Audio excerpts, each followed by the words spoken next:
तो good morning या कहूँ good evening everyone, you are welcome to my YouTube channel. आज हम एक नई स्टोरी देखने जा रहे हैं जिसका जॉनर है drama and historical romance.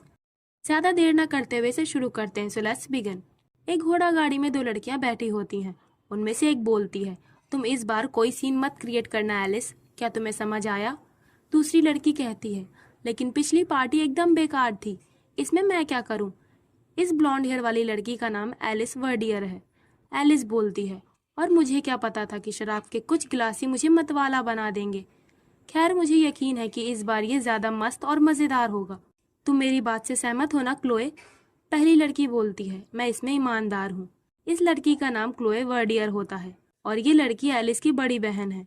Chloe वर्डियर हमारी स्टोरी की मेन फीमेल लीड है। क्लोए एलिस को इस बार मैनर्स में रहने को बोलती है। क्लोए कहती है, ये बॉल पार्टी ड्यूक थी से होस्ट कर रहे हैं, तुम्हें अपने लिए बिलीवेबल साथी ढूंढना होगा एलिस। एलिस उसे बीच में रोककर कहती है, हाँ मुझे पता है कि मेरी ये एंगेजमेंट ही इकलौती ऐसी चीज है जो हमारे परिवार को कर्ज में डूबने से बचा सकती है। इसके बावजूद मुझे हमेशा से ही किसी ऐसे इंसान को पाने की चाह थी जो मुझे उड़ा कर ले जाए। क्लोई उदास होकर बोलती है, माफ करना एलिस, अगर मेरा पैर ऐसी हालात में ना होता तो। क्लोई मन में बोलती है, काश मुझे अपनी छोटी बहन पर इतना बोझ न ढालना पड़ता, ये सब मेरी वजह से है। तभी एलिस क्लोई के पास जाकर उसे गले लगा के बोलती है, तुम किस बात के लिए दुखी हो रही हो? अगर हमें किसी को दोष देना ही है तो ये हमारे डैड हैं, जिन्होंने माँ के प्यार के चक्कर में अपना सारा पैसा उनके मेडिकल बिल्स में लगा डाला और वो अपना काम संभालने में नाकामयाब रहे। 3 साल पहले जो हुआ उसके बारे में सोचो। हमारे परिवार की बिगड़ी सिचुएशन में भी डैड ने ड्यूक थीसे की आर्मी को हमारे कैसल इस्तेमाल करने की इजाजत दे दी। वो हमारे डैड हैं, पर मैं नहीं कह सकती कि उनका दिल बड़ा है या फिर वो बेवकूफ है। क्या तुमने ड्यूक थीसे के बारे में बुरी अफवाह नहीं सुनी है? कहा जाता है कि उस ड्यूक के कई अफेयर्स हैं और उन मिस्ट्रेस से उसके कई सारे गैर कानूनी बच्चे हुए, पर उसने सभी को खत्म कर डाला। उसका स्वभाव भी बहुत भयानक माना जाता है। अगर कोई उसकी बुरी नजर में आ गया तो वो उसे बर्बाद कर देता है, भले ही उसका स्टेटस जो भी हो। एलिस की बातों को बीच में रोककर क्लोए बोलती है, हमारी फैमिली की सिचुएशन को देखते हुए हम किस्मत वाले हैं कि हमें यहाँ इस इवेंट पे इनवाइट किया गया है।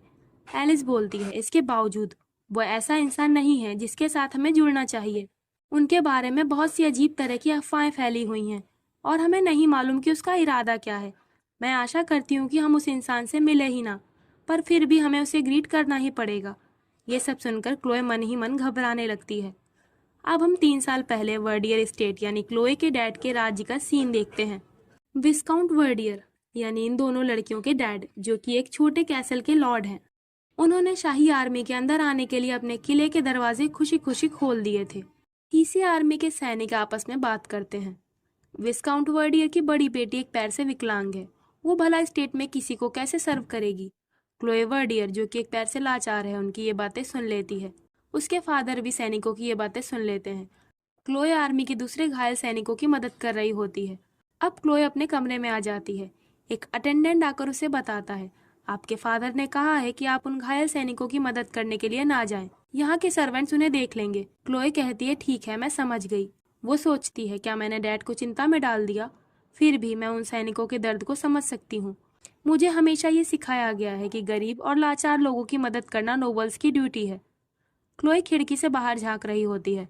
तभी बाहर सभी सैनिक अपने कमांडर को सल्यूट कर रहे होते हैं। उनका कमांडर बोलता है, आज मुझे अपने पिता के गुजर जाने की खबर मिली। दुश्मनों ने उनका सर कलम कर दिया। कमांडर एक सैनिक से पूछता है, क्या तुम्हारी घर वापस जाने की इच्छा है? वो आदमी बताता है, जी सर, मेरी पत्नी ने हाल ही में हमारे बच्चे को जन्म दिया है जब मैं वहां नहीं था। मैं उन दोनों को देखने के सिवाय और कुछ नहीं चाहता। कमांडर दूसरे सैनिक से भी यही सवाल पूछता है। वो सैनिक बताता है कि वो अपनी बीमार माँ को अकेले छोड़कर आया है, जिनकी उसे चिंता है। ये सुनकर क्लोए सोचती है, मैं इन लोगों की आवाज में दुख को महसूस कर सकती हूँ। कमांडर सभी से कहता है, जैसा कि तुम सब देख ही सकते हो, हमारे पास ऐसे अनगिनत कारण हैं कि क्यों हमें इस जंग को खत्म करके अपने घर वापस लौटना है। मैं अपने पिता को आखिरी बार देख तक नहीं पाया, उनका अंतिम संस्कार तो दूर की बात है। फिर भी हमें ये याद रखना चाहिए कि जंग ईश्वर की मर्जी से हारा या जीता नहीं जाता है। यही वजह है कि मैं पीछे हटने से इनकार कर रहा हूँ। मैं अपनी आर्मी को जीत की ओर ले जाने के लिए अपनी पूरी ताकत का इस्तेमाल करूंगा। आखिर ये थीसे हाउस की इज्जत और ऑनर की बात है। तो ये ब्लॉन्ड बालों वाला आदमी ही थीसे का ड्यूक डैमियन अर्नेस्ट वन थीसे है, जो कि इस कहानी का मेन मेल लीड है। क्लोए खिड़की से उसे देख रही होती है। ड्यूक डैमियन सभी से कहता है, अब ये तुम सब पर निर्भर है कि तुम मेरे अंदर की निराशा और चाह को काम में बदलोगे। क्लोए उसे देखकर एक्साइटेड होकर सोचती है, इस इंसान ने तो एक पल में सैनिकों का हौसला बढ़ा दिया। ये तो जितना मैंने सोचा था उससे कहीं ज्यादा ग्रेट है। तभी ड्यूक डैमियन की नजर खिड़की पर पड़ती है जहाँ से क्लोए उसे ही देख रही होती है। उसे अपनी ओर देखते हुए क्लोए तुरंत खिड़की से हट जाती है। वो सोचती है, क्या हमारी नजरें टकरा गईं? वो दोबारा झांक कर देखती है। ड्यूक डैमियन वहां से जा रहा होता है और सैनिक नारा लगा रहे होते हैं। वो दुआ करती है कि ये सारे सैनिक जंग के बाद सही सलामत अपने घर लौट जाएं, ताकि वो अपने चाहने वाले लोगों के साथ दोबारा रह सके। जाते वक्त डैमियन दोबारा उसी खिड़की की ओर देखने लगता है। देन अगले दिन सुबह जल्दी क्लोए नीचे आती है। वो सोचती है, मुझे जल्दी करनी होगी और लोगों के जगने से पहले यहाँ से निकलना होगा। तभी पीछे से कोई उसे आवाज देता है। क्लोए चौंक कर बोलती है, गिल्स। तभी अचानक उसके पैर लड़खड़ा जाते हैं, पर ये लड़का गिल्स उसे गिरने से पहले ही पकड़ लेता है। क्लोए बोलती है, तुमने मुझे बचा लिया। गिल्स क्लोए से थोड़ा दूर हटकर पूछता है, आज इतनी सुबह आप कहाँ जा रही हैं? कल ही आपके डैड ने आपको कमरे में रहने को बोला था। क्लोए बताती है, मैं जंगल से कुछ जड़ी बूटियां लेने जा रही हूँ। गिल्स बोलता है कि वो उसके लिए ये काम कर सकता है। क्लोए कहती है, पर हम तब क्या करेंगे जब पिछली बार की तरह तुम इस बार भी जहरीली जड़ी बूटियां ले आओगे? ये सुनकर गिल्स शर्मा जाता है। वो कहता है, ये सच है, पर बाहर जाना सेफ नहीं है और हवा भी काफी ठंडी है। क्लोए कहती है, गिल्स तुम्हें इतना परेशान होने की जरूरत नहीं है, मैं पहले भी कई बार अकेले जा चुकी हूँ। गिल्स कुछ देर सोचने के बाद बोलता है, ठीक है माई लेडी, आप ध्यान से जाइएगा। क्लोए जाते हुए सोचती है, जब मैं गिल्स से पहली बार मिली थी तो वो मुश्किल से ही मेरे कंधे तक आता था, पर अब वो काफी लंबा हो गया है। क्लोए जड़ी बूटियां लेने के लिए जंगल में आ जाती है। वो पत्तियां चुनते हुए सोचती है, सभी लोग अपनी पूरी मेहनत कर रहे हैं। तभी वो देखती है कि तालाब के पास ड्यूक डैमियन थीसे खड़ा होता है। वो सोचती है, ये इस वक्त यहाँ क्या कर रहे हैं? मेरे अलावा किसी को इस जगह के बारे में नहीं मालूम है, वैसे मुझे उन्हें डिस्टर्ब नहीं करना चाहिए। क्लोए चुपचाप वहाँ से निकलने का सोचती है। तभी ड्यूक डैमियन बोलता है, वहाँ कौन है? क्लोए के हाथों से उसकी टोकरी गिर जाती है। डैमियन बोलता है, मैं तुम्हारा नाम पूछ रहा हूँ। क्लोए बोलती है, मुझे माफ कीजिएगा। डैमियन उसके पास आ जाता है। क्लोए बताती है, मैं विस्काउंट वर्डियर की बड़ी बेटी क्लोए वर्डियर हूँ। डैमियन बोलता है, लगता है विस्काउंट वर्डियर की बड़ी बेटी को चूहे जैसे लोगों की जासूसी करने की आदत है। क्लोए कहती है, मुझे माफ कीजिएगा अगर मैंने आपको नाराज किया हो, पर मैं अपने नाम की कसम खाकर कहती हूँ कि मैं अभी ऐसा कुछ नहीं कर रही थी। डैमियन बोलता है, यानी कल रात तुम यही कर रही थी? क्या तुम्हारे फादर ने तुम्हें मुझे लुभाने के लिए यहाँ मेरे सामने आने का ऑर्डर दिया है? ये सुनकर क्लोए सन्न रह जाती है। डैमियन आगे बोलता है, वैसे तुम्हारा फादर इतना भी भोला भाला नहीं है जितना कि वो दिखता है। क्लोए को काफी गुस्सा आ रहा होता है, पर वो शांत होकर कहती है, ऐसा नहीं है। डैमियन ईविल स्माइल लेते हुए कहता है, सच में? फिर तुम मेरे सैनिकों के सड़े हुए घावों का इलाज करके अपना दिखावा क्यों करती हो? हाउस वर्डियर का स्टेटस गिरा हुआ है, पर ऐसा काम एक नोबल लेडी को शोभा नहीं देता, खासकर तुम्हारी ऐसी हालात पर। क्लोए मन में सोचती है, क्या ये वही आदमी है जिसे मैंने कल रात देखा था? कितना बदतमीज है ये। वो अपना सिर ऊपर उठाकर बोलती है, मैं केवल उन लोगों की मदद करने की कोशिश कर रही थी जो अपने परिवार की रक्षा के लिए जंग पर निकले हैं। मुझे ये उम्मीद नहीं थी कि इस वजह से मेरा नाम एक इशू बन जाएगा। मेरी गुजरी हुई माँ ने मुझे सिखाया था कि भले ही हमारा परिवार ऊंचा है, लेकिन एक नोबल होने के नाते जरूरतमंद लोगों की मदद करना हमारा फर्ज है। हर नोबल खानदान से यही आशा की जाती है। डैमियन बोलता है, अच्छा, नोबल खानदान का व्यवहार। तो मिस क्लोए वर्डियर, क्या आपके मन में कभी ये ख्याल नहीं आया कि अपनी क्षमता से परे कुछ करने की कोशिश करना स्वार्थ भरा है, और क्या इससे दूसरे को परेशानी हो सकती है? अगर तुमने अपने बारे में गंदे जोक्स को सुना होगा जो कि आर्मी के सैनिक तुम्हें सुनाते थे जब तुम वहां से गुजर रही थी, क्या तुम अब भी अपना सर इतना ऊंचा रख पाओगी? रही एक नोबल लेडी के व्यवहार की बात, अगर तुम्हारे फादर ने ही सुन लिया तो क्या होगा? अगर मैं तुम्हारे फादर की जगह होता तो जिसने भी मेरी बेटी का नाम खराब करने की जरूरत की होती, मैं उसका सर कलम कर देता। डैमियन क्लोए के गालों पर अपना हाथ रखकर बोलता है, उन सैनिकों ने अपने दर्जनों साथियों को जंग में मरते हुए देखा है। क्या तुम जानती हो इससे एक आदमी पर क्या असर पड़ता है? और इससे भी बढ़कर, इस वक्त पूरी तरह से उजाला भी नहीं हुआ है, फिर भी तुम अपने इस पैर के साथ इस घने जंगल में अकेले घूम रही हो। अगर तुम्हारे साथ कुछ ऐसा वैसा हो गया तो भला इसका जिम्मेदार कौन होगा? क्लोए खुद को उससे दूर करके बोलती है, ये जमीन मेरे पैदा होने के बहुत पहले से ही हमारे वर्डियर स्टेट का हिस्सा है। बिना परमिशन के कोई भी इन फील्ड में नहीं घुस सकता। ये जगह सेफ है। डैमियन कहता है, अच्छा सेफ है? क्लोए बोलती है, हाँ, ये पूरी तरह से सुरक्षित है। डैमियन उसकी सपोर्टिंग स्टिक को पकड़ कर कहता है, अगर मैं ऐसा कुछ करूं तो क्या तब भी तुम ऐसे ही बकवास करती रहोगी? वो उसकी छड़ी को अचानक से छीन लेता है, जिससे क्लोए लड़खड़ा जाती है। डैमियन उसकी छड़ी से उनकी ओर आते हुए एक सांप को मार डालता है। वो क्लोए को छड़ी वापस देते हुए कहता है, ये छड़ी थोड़ी डैमेज हो गई है, पर तुम अब भी इसको लेकर कैसल तक वापस जा पाओगी। पर क्लोए उस छड़ी को लेने से मना कर देती है। डैमियन बोलता है, लगता है तुम गुस्से में हो। लो, मैं तुम्हारा पैर देखता हूँ। क्या ये दिक्कत खानदानी है? क्लोए डैमियन से दूर हट जाती है। वो कहती है, आप इतनी बुरी तरीके से क्यों पेश आ रहे हैं? डैमियन बोलता है, तुम कुछ ज्यादा ही नाजुक हो। मैं तो सिर्फ तुमसे एक सवाल पूछ रहा था, पर तुमने इसे एक अटैक समझ लिया। अपने इमोशंस को खुद पर हावी होने देने से केवल तुम्हें हार मिलेगी लेडी क्लोए। क्लोए बोलती है, मैं कोई सैनिक नहीं हूँ और न ही मैं किसी जंग पर जाती हूँ। डैमियन बोलता है, पर जिंदगी खुद में एक जंग होती है, खासकर तुम जैसे लोगों के लिए। क्लोए बोलती है, हो सकता है, पर फिर भी आपको मेरी जिंदगी के लिए दुआ करने की कोई जरूरत नहीं है। डैमियन कहता है, मैं तो सिर्फ तुम्हें सलाह दे रहा था। क्लोए सोचती है, ये एक मॉन्स्टर जैसा है, मैं इनके बारे में इससे ज्यादा गलत नहीं हो सकती थी। वो डैमियन से कहती है, सम्मान के साथ मैं आपसे 2 बातें कहना चाहूंगी। पहली ये कि आपने मेरी जो छड़ी डैमेज की है, मुझे इसकी जगह नई छड़ी चाहिए। डैमियन बोलता है, ठीक है, मैं जंग से वापस आते ही लकड़हारे से बात करूंगा। क्लोए बोलती है, नहीं, मैं अपने राज्य पर उगने वाले बर्च के पेड़ों से बनी छड़ी ही चाहती हूँ। डैमियन बोलता है, क्या? क्लोए कहती है, मैंने कल आपको कहते हुए सुना था कि आप ये जंग जीत कर लौटेंगे। डैमियन अपनी ईविल स्माइल करते हुए पूछता है, और क्या? क्लोए बोलती है, जब ये सब खत्म होने के बाद आप अपने थीसे स्टेट में वापस चले जाएं, तो मैं चाहती हूँ। तभी डैमियन क्लोए के नजदीक आ जाता है। वो बोलता है, माय लेडी, क्या हो अगर मैं तुम्हें कुछ और भी बेहतर दूं? लगता है तुम्हारे फादर जरूर कुछ ज्यादा ही चाहते हैं। क्लोए उसे हटाकर कहती है, अगर मेरे पिताजी ने कभी आपके सामने अपनी बेटियों की तारीफ की हो, तो ये सिर्फ उनके हमारी और पवित्र प्यार के कारण होगा। हालांकि वो अपनी दोनों बेटियों से बहुत प्यार करते हैं, पर वो ये भी कभी नहीं भूलेंगे कि हाउस वर्डियर आपके थीसे हाउस से रैंक में काफी नीचे है। आप अकेले ऐसे इंसान नहीं हैं जो किसी विकलांग लेडी के साथ रिश्ता नहीं जोड़ना चाहते। सभी आदमी इस तरह के होते हैं। डैमियन बोलता है, तुम खुद की बेइज्जती को अपने डायरी के लिए बचा कर रखो। क्लोए वहां से जाते हुए कहती है, जब बात सच की होती है तो इसमें कोई बेइज्जती नहीं होती। मैं एक बात साफ कर देना चाहूंगी, भले ही आप मुझ पर दया खाने के लिए आजाद हैं, पर आपको ये मानने का कोई अधिकार नहीं है कि मैं दुखी हूँ या फिर मेरी जिंदगी एक जंग है। डैमियन पूछता है, यानी तुम ऐसे जीने से खुश हो? पर तुम्हारी जिंदगी कभी नहीं बदलेगी। क्लोए कहती है, हाँ, मैं इससे खुश हूँ। मेरी जन्मभूमि पर एक बिना बदलने वाली जिंदगी में शांति से अपने दिन गुजारना, यही मेरे लिए खुशी है। अब क्लोए सोचती है, लेकिन मुझे याद नहीं कि ड्यूक थीसे से मुलाकात के बाद मैं जंगल से महल कैसे पहुंची। मुझे केवल इतना याद रहा कि सुबह की ठंडी हवा ने मुझे उस जंगल में देखे गए सांप की तरह घेर रखा था। अब 3 साल बाद प्रेजेंट टाइम में क्लोए और उसकी बहन ड्यूक डैमियन थीसे की बॉल पार्टी में आ जाते हैं। एलिस बोलती है, मैं अभी से थक गई हूँ। उसी वक्त एक आदमी आकर उन्हें ग्रीट करता है। इस आदमी का नाम लॉर्ड कॉर्मियर होता है। कॉर्मियर एलिस को उसके साथ डांस करने के लिए इनवाइट करता है। एलिस कॉर्मियर को अपनी बड़ी बहन क्लोए से इंट्रोड्यूस करवाती है। ये लड़का एलिस का फियांसे होता है। वो क्लोए के साथ डांस करने के लिए पूछने चलता है। तभी वो क्लोए के हाथों में सपोर्टिंग स्टिक देखकर चुप हो जाता है। क्लोए हंसकर कहती है, खूबसूरत लोगों को डांस करता हुआ देखना भी अपने आप में ही मजेदार होता है।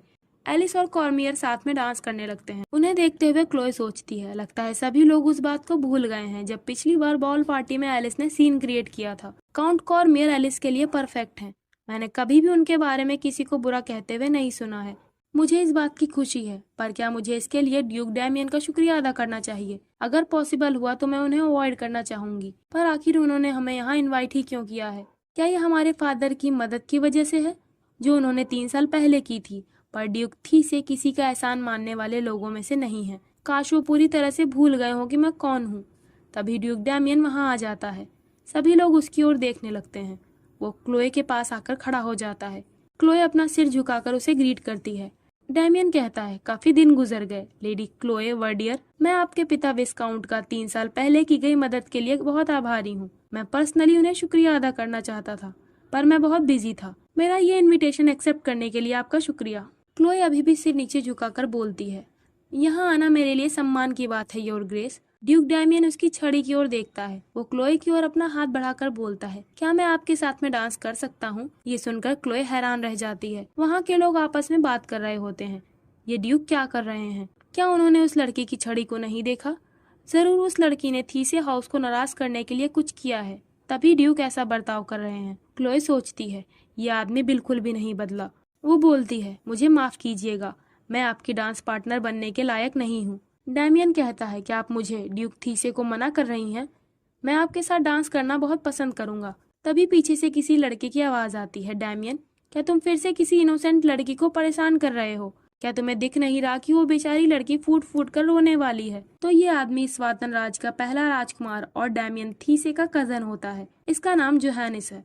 वो उन दोनों के पास आकर डैमियन से बोलता है, उसने पहले ही तुम्हारा डांस करने का प्रपोजल ठुकरा दिया है। क्या जंग में ज्यादा वक्त बिताने की वजह से तुम अपने मैनर्स भूल गए हो डैमियन? इस पर डैमियन बोलता है, किसी खूबसूरत लेडी को डांस करने के लिए पूछना, मेरे हिसाब से इसमें किसी मैनर्स का उल्लंघन नहीं हुआ है, और ये मोहतरमा इतनी आसानी से रोने वालों में से नहीं है। जोहानिस आह भरकर क्लोए से कहता है, मैं अपने असभ्य कजिन की ओर से तुमसे माफी मांगता हूँ। क्लोए कहती है, नहीं, कोई बात नहीं। मेरा मानना है कि ड्यूक को चिंता होगी कि कहीं मैं अपनी हालत की वजह से यहीं खड़ी न रह जाऊं। प्रिंस जोहानिस क्लोए के करीब जाकर उससे उसका नाम पूछने लगता है। क्लोए उसे अपना परिचय देती है। प्रिंस जोहानिस क्लोए के कंधे पर हाथ रखकर बोलता है, हाउस वर्डियर, मैं तुम्हारे पिता विस्काउंट से मिलना चाहूंगा। मैं उस आदमी से बहुत इम्प्रेस हुआ जिसने अपनी खूबसूरत बेटी को इतना बोल्ड बनाया है। क्लोए झुककर कहती है, मुझे माफ कीजिएगा, मैं यहाँ अपने पिता नहीं बल्कि अपनी छोटी बहन के साथ आई हूँ। तभी उसे याद आता है कि उसने काफी देर से एलिस को नहीं देखा। प्रिंस जोहानस वहां से जाते हुए कहता है, ठीक है, मैं तुमसे बाद में मिलता हूँ। जोहानस को क्लोए से बात करते हुआ देखकर डैमियन का फेस सीरियस हो गया होता है। क्लोए एलिस को लेकर बहुत चिंता करने लगती है कि आखिर वो कहाँ चली गई, कहीं वो दोबारा से कोई परेशानी न खड़ी कर दे। डैमियन क्लोए से पूछता है, तुम्हारी बहन कहाँ चली गई? क्लोए हिचकिचाकर बोलती है, ये बॉलरूम काफी बड़ा है, इसीलिए वो मुझे दिख नहीं रही। अगर आप जाने को कहे तो मैं उसे ढूंढने जाना चाहती हूँ। डैमियन उसके करीब आकर बोलता है, लेडी वर्डियर, क्या तुम्हें हमारे एग्रीमेंट के बारे में याद है? वो हमारा छड़ी वाला एग्रीमेंट। तुम चिंता ना करो, वो तुम्हें जल्द ही मिल जाएगी। वो क्लोए की छड़ी छीन कर कहता है, तो तुमने नई ले ली हाँ? क्लोए सोचती है, सच में इस आदमी को झेलना बहुत मुश्किल है। डैमियन स्माइल करते हुए कहता है, लगता है तुम अपनी बहन को ढूंढने के लिए बहुत बेचैन हो, पर अफसोस तुम मुझ पर गुस्सा नहीं कर पा रही हो। वो क्लोए की ओर अपना हाथ बढ़ाकर कहता है, चलो, अगर एलिस दोबारा से नशे में धुत हो गई तो ये अच्छा नहीं होगा। जैसा कि तुमने कहा, ये हॉल बहुत बड़ा है, तो मैं गाइड बनकर तुम्हारे साथ में चलता हूँ। वो डैमियन के साथ एलिस को ढूंढने जाने लगती है। डैमियन बोलता है, लगता है तुमने खुद चलने की काफी प्रैक्टिस की है। क्लोए के पैर कांप रहे होते हैं। डैमियन कहता है, ये बहुत दर्दनाक रहा होगा। क्लोए बोलती है, आप बहुत दयालु हैं। डैमियन कहता है, मैं देख रहा हूँ कि तुम में अब भी लड़ने की भावना है, या फिर तुम काबिल हो गई हो। वो क्लोए के बालों को देखकर पूछता है, ये तुम्हारे बालों में किसने लगाया? क्लोए बताती है कि उसने खुद लगाए हैं। डैमियन बोलता है, इसीलिए ये इतना अजीब दिख रहा है। खैर, मुझे इस बारे में पता चला है कि एक यंग लड़की एक्साइटेड होकर दौड़ते हुए इस ओर आई है, तो हो सकता है वो तुम्हारी बहन एलिस हो। क्लोए परेशान होकर सोचती है, एलिस, प्लीज तुम इस बार किसी परेशानी में मत पड़ना। तभी उन दोनों को कुछ आवाज आती है। वो दोनों देखते हैं कि एलिस किसी अजनबी लड़के की बाहों में लिपटी हुई होती है। उसे देखकर क्लोए को झटका लग जाता है। एलिस उस अजनबी लड़के को खुद से दूर हटाते हुए कहती है, चले जाओ एडी, अगर उन्होंने तुम्हें पकड़ लिया तो वो तुम्हें मार डालेंगे। वो लड़का बोलता है, मुझे यहाँ ऐसे मरने पर खुशी होगी। उस लड़के का नाम सुनकर क्लोए को याद आता है जब एलिस एक देहाती लड़के के बारे में एक्साइटेड होकर बात कर रही थी। क्लोए परेशान होकर सोचती है, क्या ये दोनों एक दूसरे से मिल रहे थे? डैमियन क्लोए से कहता है, क्या तुम ठीक हो? वो डैमियन से इस सब के लिए माफी मांगती है। एलिस क्लोए से कहती है, वो एडी अचानक से यहाँ पर आ गया, मैं भी हैरान हो गई थी। क्लोए उसे डांटते हुए कहती है, तुम चुप हो जाओ, तुम जाओ और जाकर घोड़ा गाड़ी में बैठ जाओ, मैं अभी वहाँ आती हूँ। एलिस वहाँ से चली जाती है। डैमियन क्लोए से कहता है, ऐसा लग रहा है कि लॉर्ड वर्डियर की दूसरी बेटी एक बार फिर लोगों को सरप्राइज कर देगी। एलिस काफी टैलेंटेड है। हर बार जब भी वो नोबल्स की पार्टी में दिखती है, वो किसी न किसी बवाल का कारण बन जाती है। क्लोए बोलती है, मैं हाथ जोड़कर आपसे विनती करती हूँ, प्लीज आप इस बारे में किसी से बात ना करें जो आपने अभी देखा है। डैमियन कहता है, और मैं ऐसा क्यों ना करूं? मुझे यकीन है कि कोई भी मुझे दोषी नहीं ठहराएगा अगर मैं तुम्हारे परिवार को मेरी प्रॉपर्टी पर एक अजनबी आदमी को लाने के लिए सजा दूं।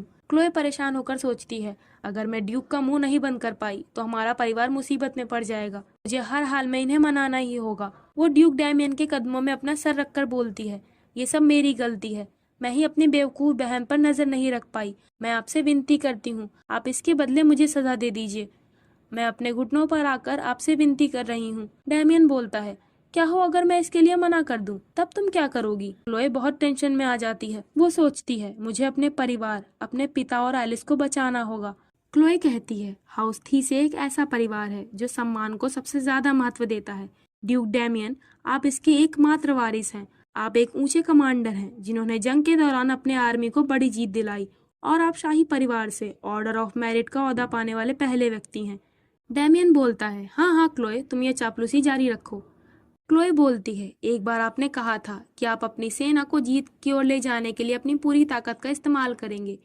ये उस वक्त की बात है जब हमारे लॉर्ड ने आपकी आर्मी के लिए अपने कैसल का दरवाजा खोला और आपका स्वागत किया। भले ही उन्होंने आपके साथ हथियार नहीं उठाए, पर फिर भी उनका सपोर्ट आपके लिए अनमोल साबित हुआ। ड्यूक हंसते हुए बोलता है तो तुम ये कहना चाह रही हो कि मैं उस कर्ज को चुकाऊं? क्लोए कहती है मैं सिर्फ इतनी विनती कर रही हूँ कि 3 साल पहले की गई मदद के लिए आप मेरे परिवार की ओर दयालुता का भाव दिखाएं। डैमियन कहता है पर वो क्यों? मैंने पहले ही तुम्हें और तुम्हारी बहन को यहाँ स्टेट के सबसे बड़े नोबल परिवार में इनवाइट करके वो एहसान चुका दिया है ना?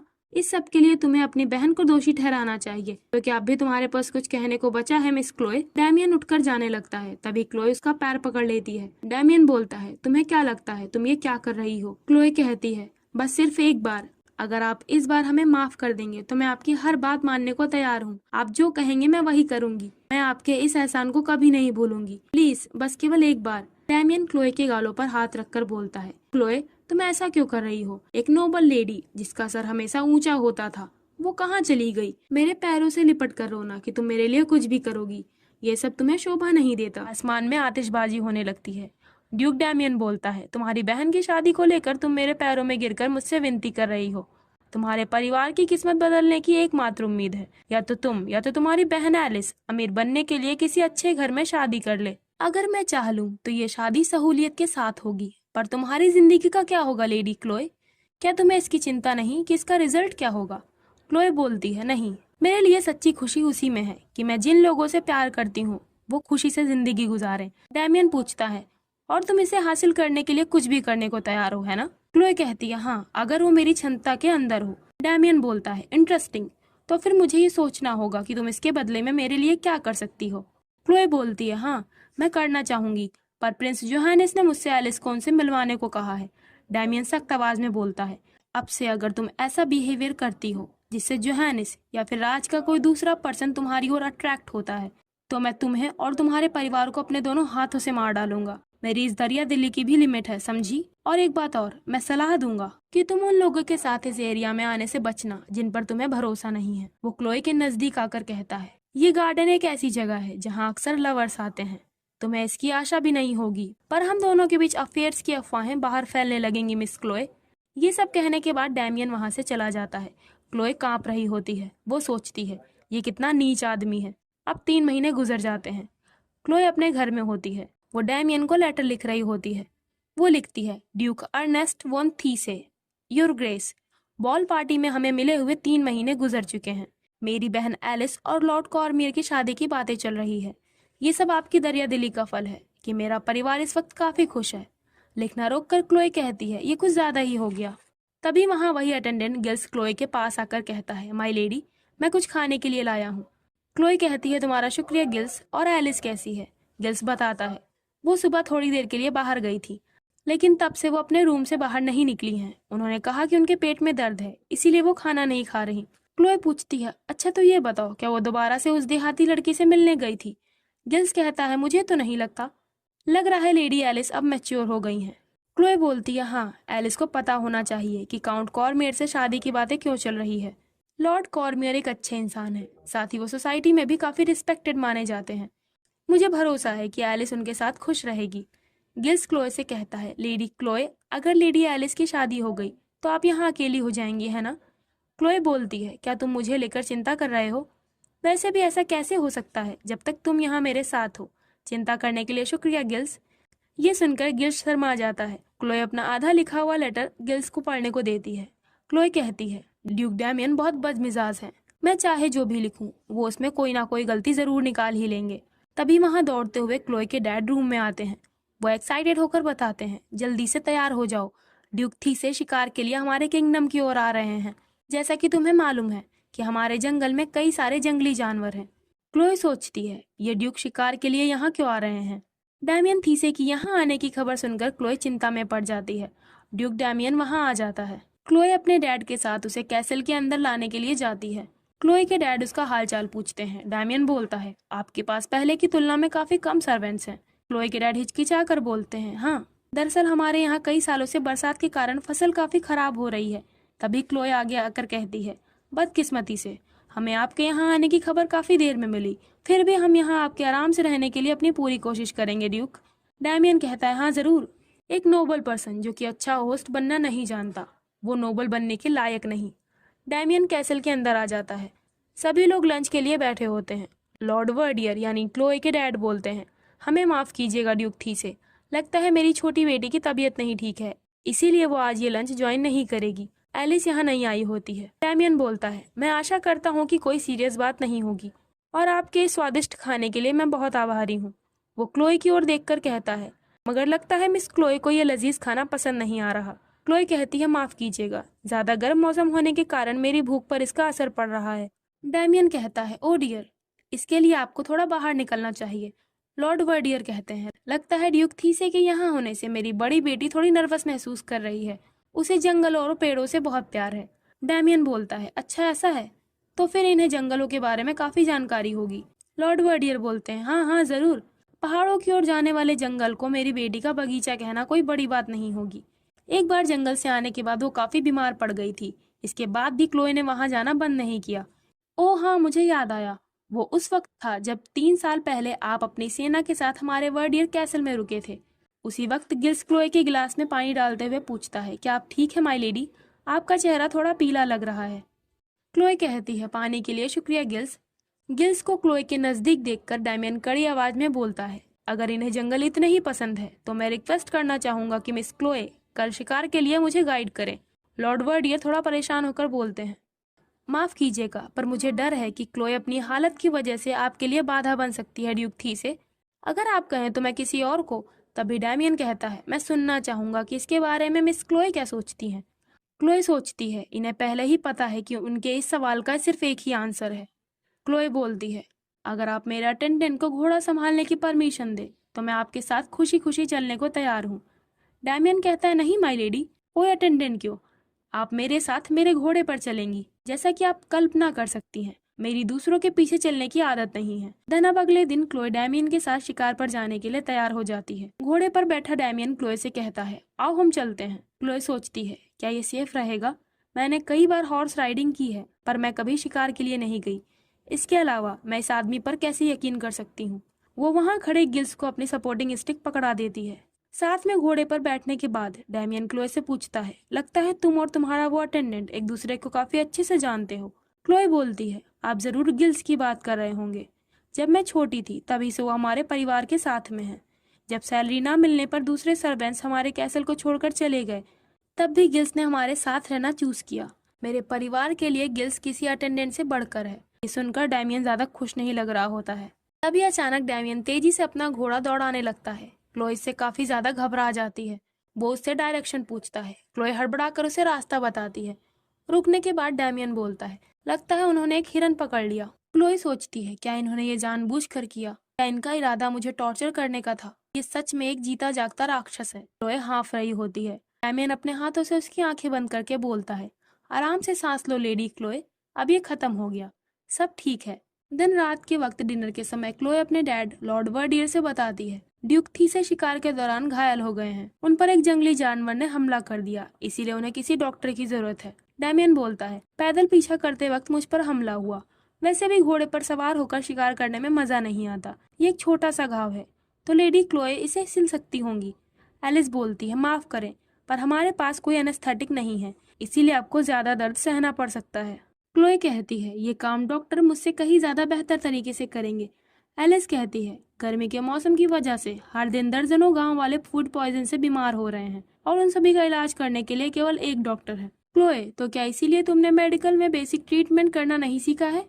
डैमियन बोलता है, हाँ, मैं आपके गांव वालों से उनके हक की चीज नहीं छीनना चाहता हूँ। आखिरकार मैं तो यहाँ एक मेहमान हूँ। डिनर के बाद क्या आप मेरे इस घाव का इलाज करना पसंद करेंगी लेडी क्लोए? क्लोए बोलती है, मेरे हिसाब से हमें किसी अच्छे डॉक्टर को बुलाना ज्यादा बेहतर रहेगा। लॉर्ड वर्डियर बोलते हैं, हाँ क्लोए सही कह रही है, मैं अभी किसी को बुलाता हूँ। डैमियन बोलता है, सालों पहले जब मेरे सैनिक यहाँ इस महल में ठहरे थे, लेडी क्लोए को उनकी चोट पर काम करता देखकर मुझ पर बहुत गहरा इंप्रेशन पड़ा था। मुझे आपकी बेटी पर भरोसा है कि वो ये काम अच्छे से करेंगी। लॉर्ड वर्डियर खुश होकर कहते हैं, क्या आपको वो याद था? डैमियन बोलता है, हाँ क्यों नहीं, मैं तब की घटनाओं के बारे में जरा सा भी नहीं भूला हूँ। अब डिनर के बाद क्लोए मरहम पट्टी के साथ ड्यूक के कमरे में आती है। डैमियन एक किताब पढ़ रहा होता है। क्लोए बोलती है, आप मुझे अपना घाव दिखाइए। डैमियन कहता है, क्यों ना तुम खुद उसे ढूंढ लो। क्लोए कहती है, तो फिर आप अपनी शर्ट की आस्तीन मोड़ लीजिए।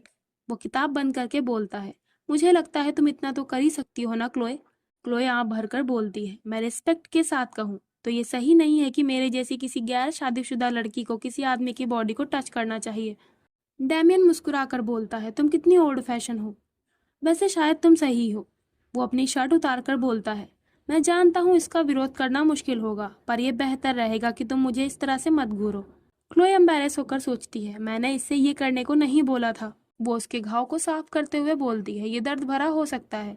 डैमियन कहता है, मैं चाहता हूँ तुम मुझे जितना चाहो तड़पा सकती हो। वो पूछता है, तुमने कहा कि तुम्हारे प्राइवेट टीचर एक डॉक्टर थे। क्लोए कहती है, हाँ। डैमियन बोलता है, ये ऐसी हालातों में यूजफुल होता है।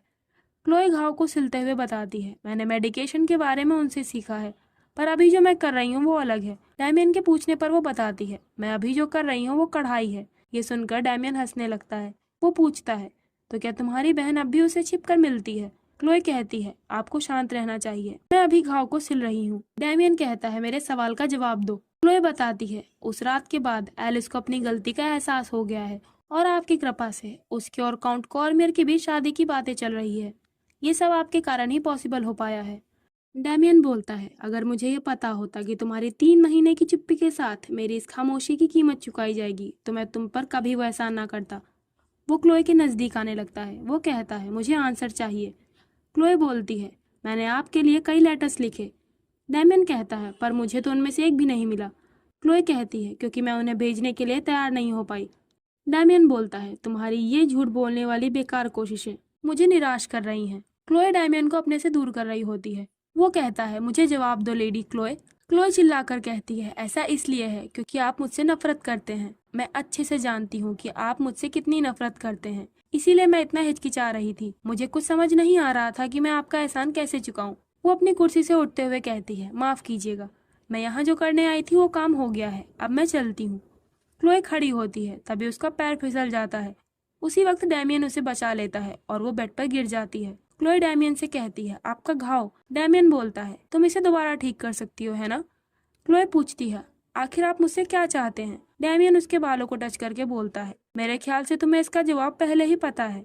क्लोए अपना चेहरा पलट कर कहती है, यहाँ मैं अपने फादर के कहने पर सिर्फ आपके घाव का इलाज करने आई हूँ। डैमियन बोलता है, लेडी क्लोए, क्या तुम्हें लगता है कि वो सिर्फ यही चाहते हैं? क्लोए सोचती है, ये 3 साल पहले की गई बहस के जैसी ही बात कर रहा है। क्लोए कहती है, मैं समझती हूँ आप लोगों के इरादे पर क्यों शक करते हैं, क्योंकि आपने जंग के मैदान में दूसरों पर भरोसा न करना सीख लिया है। इसके बावजूद ये सोचना कि राज्य की हर लड़की आपसे शादी करने के लिए बेताब है, ये आपके मन का धोखा है और कुछ भी नहीं। ये सुनकर डैमियन हंसने लगता है। वो कहता है, हमें इसे टेस्ट करना चाहिए लेडी क्लोए। तो ठीक है, अब तुम जा सकती हो। तुमने वो काम पूरा कर दिया जिसके लिए तुम यहाँ आई थी। क्लोए बाहर आकर चैन की सांस लेती है। वो अपने कमरे में आकर सोचती है, मैं इस बात पर चिंता करने में अपना समय क्यों बर्बाद कर रही थी कि मैं इतने बुरे आदमी को शुक्रिया कैसे कहूँ। मैं ही बेवकूफ थी जो मैंने उन्हें ये देने का सोचा। क्लोए ने डैमियन को गिफ्ट के तौर पर ग्लव्स देने का सोचा होता है। वो चिढ़कर सोचती है, मुझे उनका घाव सिलने के लिए मोटी सुई का यूज करना चाहिए था, पर आखिरकार उन्हीं की वजह से एलिस काउंट कॉर्मियर से मिल पाई है। वो आसमान की ओर देखते हुए सोचती है, एक बार एलिस की शादी हो जाए और सारी चीजें स्थिर हो जाए तो सब कुछ सही हो जाएगा। अगले दिन नाश्ते के वक्त एलिस घबराकर क्लोए से पूछती है, क्या सच में ड्यूक के हाथ में चोट लगी है? कहीं इनके सिर में तो चोट नहीं लगी? डैमियन बोलता है, मैं आपकी छोटी बेटी एलिस वर्डियर से शादी करने का प्रपोजल रखना चाहता हूँ। लॉर्ड वर्डियर ड्यूक डैमियन से बोलते हैं, आपको तो मालूम ही है कि एलिस और काउंट कॉर्मियर की भी शादी को लेकर पहले से ही बात चल रही है। डैमियन कहता है, अच्छा ऐसा है, पर फिर भी इससे मेरी शादी में एलिस का हाथ थामने की इच्छा नहीं बदलेगी। वो अपनी जहरीली सी हंसी हंसते हुए बोलता है, लगता है आप मुझे काबिल नहीं समझते लॉर्ड वर्डियर, क्योंकि आप बेकार की बातें कर रहे हैं। वहाँ का माहौल तनाव भरा हो जाता है। लॉर्ड वर्डियर घबरा कर कहते हैं, ऐसा बिल्कुल नहीं है योर ग्रेस, मैं क्या सोचता हूँ इससे हटकर मुझे अपनी बेटी की इच्छाओं को भी नजरअंदाज नहीं करना चाहिए। डैमियन बोलता है, हाँ जरूर, आपको इसका ध्यान रखना चाहिए। मैं आपको 3 दिन देता हूँ। इसी बीच में पास के राज्य में अपने विला में ठहरूंगा। वो मुस्कुराकर बोलता है, मुझे आशा है कि आप इस मामले पर गहराई से सोचेंगे। महल में आकर एलिस रोने लगती है। वो कहती है, मैंने कभी भी एक डचेस बनने को नहीं कहा था। वैसे मुझे ये अच्छे से मालूम है कि ये हमारे लिए किस तरह का सुनहरा मौका है, लेकिन फिर भी क्लोए उसके पास में ही होती है। वो सोचती है, पता नहीं अब ये ड्यूक क्या सोच रहे हैं। इन्होंने अचानक से ये प्रपोजल क्यों दे दिया? वैसे उन्होंने कहा था कि हमें इसे टेस्ट करना चाहिए, कहीं ये वही तो नहीं। वो एलिस को समझाते हुए कहती है, अगर तुम नहीं चाहती हो तो तुम्हें ये करने की कोई जरूरत नहीं है एलिस, मैं डैड से बात कर लूंगी। एलिस क्लोए को गले लगा लेती है। एलिस कहती है, अगर कुछ गड़बड़ हो जाए और मेरी शादी ना हो पाए तो क्या होगा? अब हमारे परिवार का क्या होगा? अब जब ड्यूक थीसे ने ये प्रपोजल दिया है तो जरूर हमारे काउंट कॉर्मियर के साथ चल रही रिश्ते की बात भी खत्म हो जाएगी। और अगर मैं ड्यूक थीसे से शादी करने से मना कर दूं तो जरूर। तभी क्लोए कहती है, मेरी प्यारी बहन तुम रो मत, सब ठीक हो जाएगा। समय बीतने के साथ तुम्हारे पास नए शादी के रिश्ते आने लगेंगे। तुम्हें ज्यादा चिंता करने की कोई जरूरत नहीं है। एलिस बोलती है, मैं एडी से प्यार करती हूँ, मैं जल्दी ही माँ बनने वाली हूँ। एलिस रोते हुए कहती है, क्लोए अब मैं क्या करूँ बताओ। ये सुनकर क्लोए को शौक लग जाता है। वो अपने रूम में बैठे हुए सोचती है, क्या ऐसा इसलिए हुआ क्योंकि मैंने एलिस पर कुछ ज्यादा ही बोझ डाल दिया?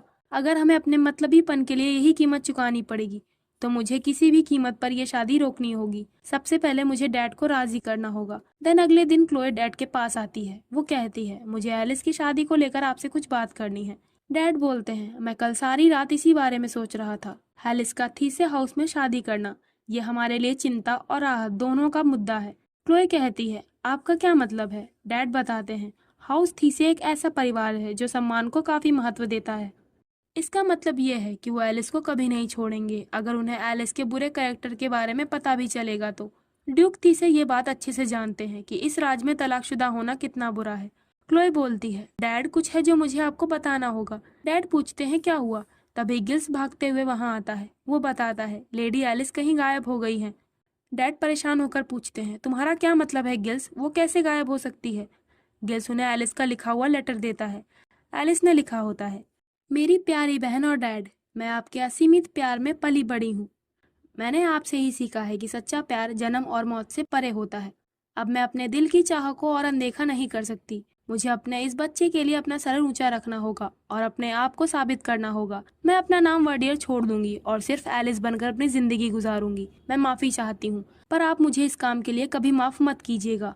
मैं आशा करती हूँ कि एक दिन मैं इसकी भरपाई कर सकूंगी। ये लेटर पढ़कर क्लोई के डैड को बहुत बड़ा वाला झटका लग जाता है और वो तुरंत ही बेहोश हो जाते हैं। एलिस ने आगे लिखा होता है, मैं एक एहसान फरामोश बेटी हूँ। मैं आपसे हजारों बार माफी मांगती हूँ, आपकी एलिस। तो इस तरह एलिस वर्डियर हाउस से भाग जाती है। शाम के समय डैड को होश आता है। वो कहते हैं, क्लोए क्या तुम्हें इसके बारे में पता था? क्लोए कहती है, हाँ, मुझे इस बात के बारे में थोड़ा थोड़ा एहसास था कि वो किसी को चाहती है। डैड कहते हैं, पर तुमने मुझसे इसके बारे में कोई बात नहीं की, यानी तुमने इसके लिए मना कर दिया था। तो वो लड़का जरूर निकम्मा होगा। क्लोए बोलती है, अगर एलिस मेरे मना करने के बाद भी उसके साथ चली गई है तो मुझे यकीन है वो कोई काबिल इंसान होगा। वो डैड को हौसला देते हुए कहती है, मैं एलिस पर भरोसा करती हूँ, सब कुछ ठीक हो जाएगा, आप जल्दी से ठीक हो जाइए डैड। रही ड्यूक थीसे की बात तो आप उन्हें मुझ पर छोड़ दीजिए, मैं उनसे बात कर लूंगी। वो बाहर आकर गिल से कहती है, जब एलिस चली गई तो तुमने दूसरी तरफ देखा है ना? मुझे उसी वक्त पता चल गया था जब तुम उसका लेटर अंदर लेकर आए थे। तुम उसकी परमिशन के बगैर कभी भी उसके रूम में नहीं जाते। मुझे लगता है कि अब छिपाने का कोई फायदा नहीं गिल्स। उसका साथ देने के लिए तुम्हारा शुक्रिया। मैं खुद नहीं समझ पा रही थी कि अब क्या करना सही होगा, इसीलिए मैं तुम्हारी आभारी हूँ कि तुमने एलिस को यहाँ से भागने में मदद की। जो हो गया सो हो गया, अब हमें अपनी पूरी कोशिश करनी होगी। गिल्स क्लोए की ओर अपना हाथ बढ़ाने चलता है, पर वो रुक जाता है। गिल्स बोलता है, मैं आशा करता हूँ इस सब के लिए आप अपने आप को नहीं कोस रही होंगी। आप प्लीज ऐसा मत सोचिएगा कि इस सब की जिम्मेदारी अब आपको लेनी होगी। क्लोए बोलती है, गिल्स अब मैं ही केवल वो इंसान हूँ जो हाउस वर्डियर की देखभाल कर सकती हूँ। मुझे हमारे जीने के लिए कोई रास्ता ढूंढना होगा, भले ही इसके लिए कोई खतरनाक फैसला करना पड़े। इधर ड्यूक डैमियन अपने विला में आराम से ड्रिंक कर रहा होता है। दिन दूसरे दिन क्लोए ड्यूक डैमियन के विला पर उससे मिलने आती है। डैमियन उसे अपने साथ बैठने को कहता है। क्लोए वहां बैठ जाती है। डैमियन बोलता है, मेरा घाव ठीक नहीं हुआ।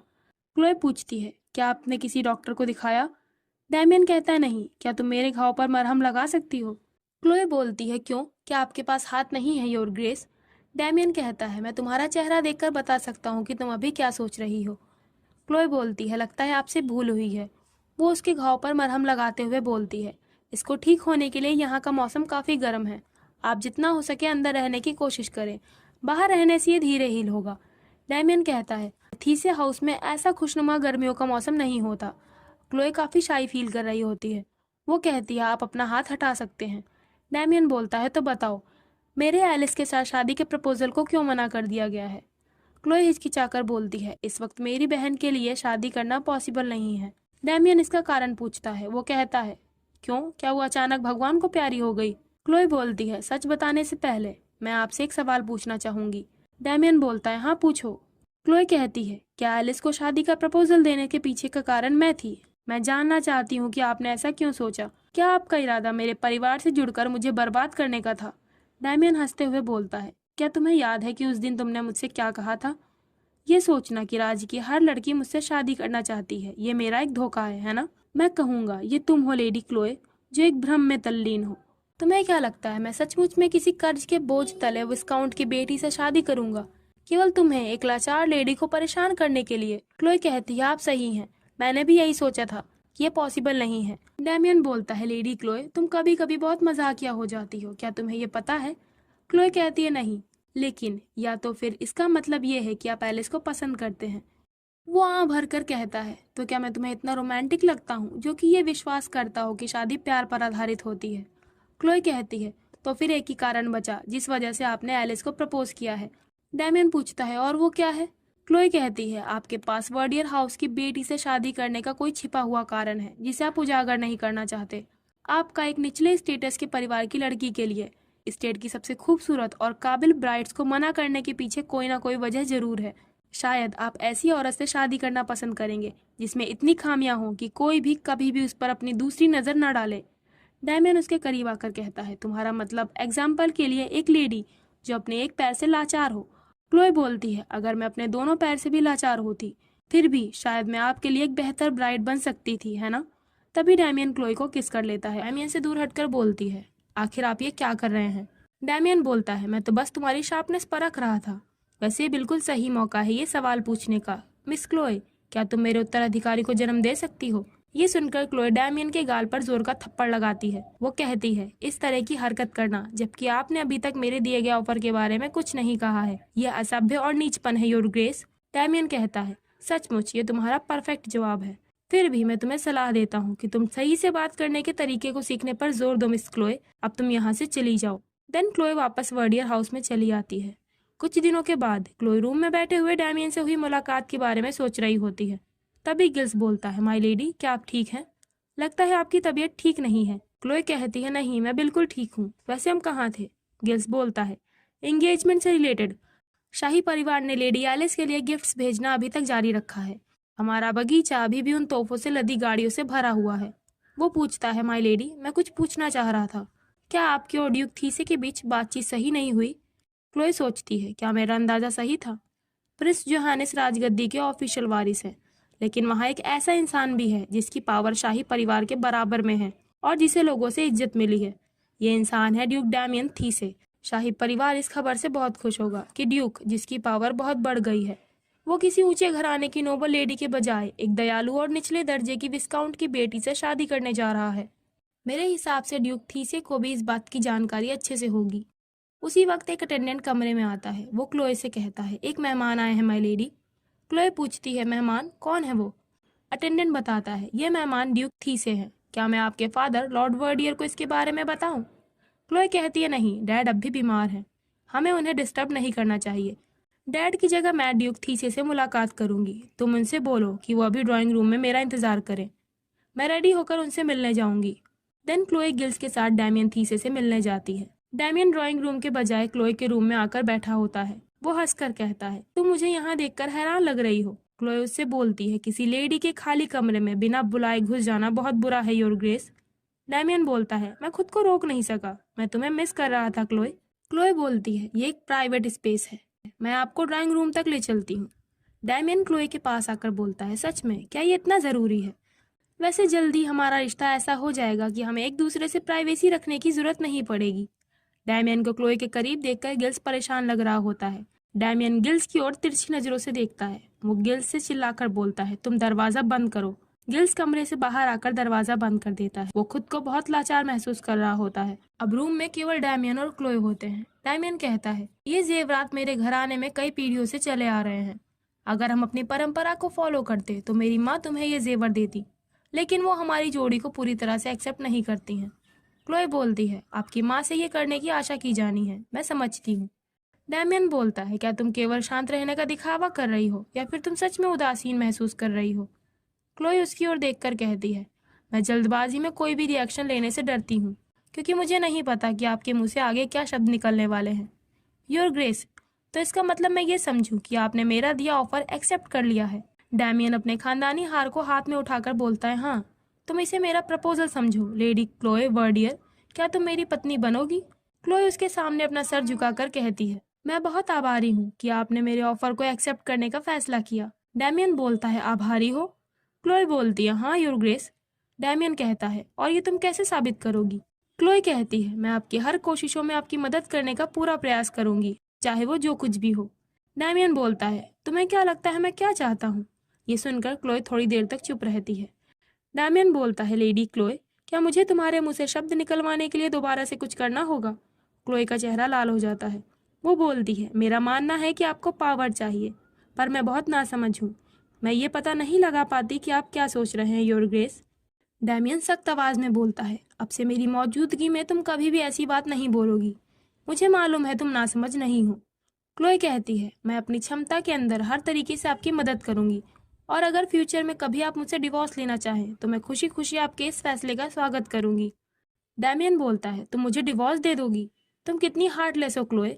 वैसे तुम्हारा ये घमंड मुझे कभी कभी गुस्सा दिलाता है। क्लोए बोलती है, अगर आपको ऐसा लगा हो तो मैं इसके लिए माफ़ी चाहती हूँ, लेकिन मुझे आशा है कि आप मेरे इरादों को गलत नहीं समझेंगे। डैमियन पूछता है, और असल में तुम्हारे इरादे क्या हैं? तुम मुझसे क्या पाने की आशा रखती हो? क्लोई ऊंची आवाज में बोलती है, मैं डचेस बनना चाहती हूँ। फॉर एडिशनल इन्फॉर्मेशन, ड्यूक की पत्नी को डचेस बोलते हैं। ये सुनकर डैमियन अपना खानदानी हार क्लोई के गले में पहना देता है। वो उससे पूछता है, अपने गले में हार पहनने पर तुम्हें कैसा लग रहा है? क्लोई बोलती है, ये भारी लग रहा है योर ग्रेस। डैमियन कहता है, एक ड्यूक की पत्नी के तौर पर तुम्हारे ऊपर जो जिम्मेदारियों का बोझ होगा उसकी तुलना में कुछ भी नहीं है। तो बताओ मिस क्लोई वर्डियर, क्या तुम अब भी मेरी पत्नी बनना चाहती हो?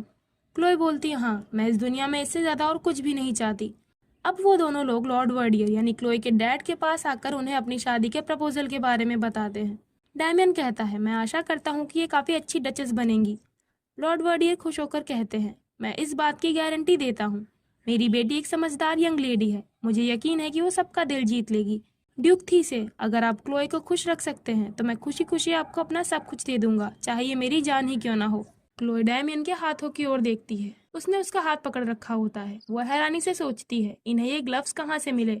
ये वही ग्लव्स होते हैं जो क्लोई ने डैमियन को देने के लिए बनाए होते हैं। डैमियन हंसते हुए लॉर्ड वर्डियर से कहता है, अगर ऐसी बात है तो क्या आप वर्डियर एस्टेट के जंगल और उनकी ओर जाने वाले पहाड़ों को मुझे दे सकते हैं?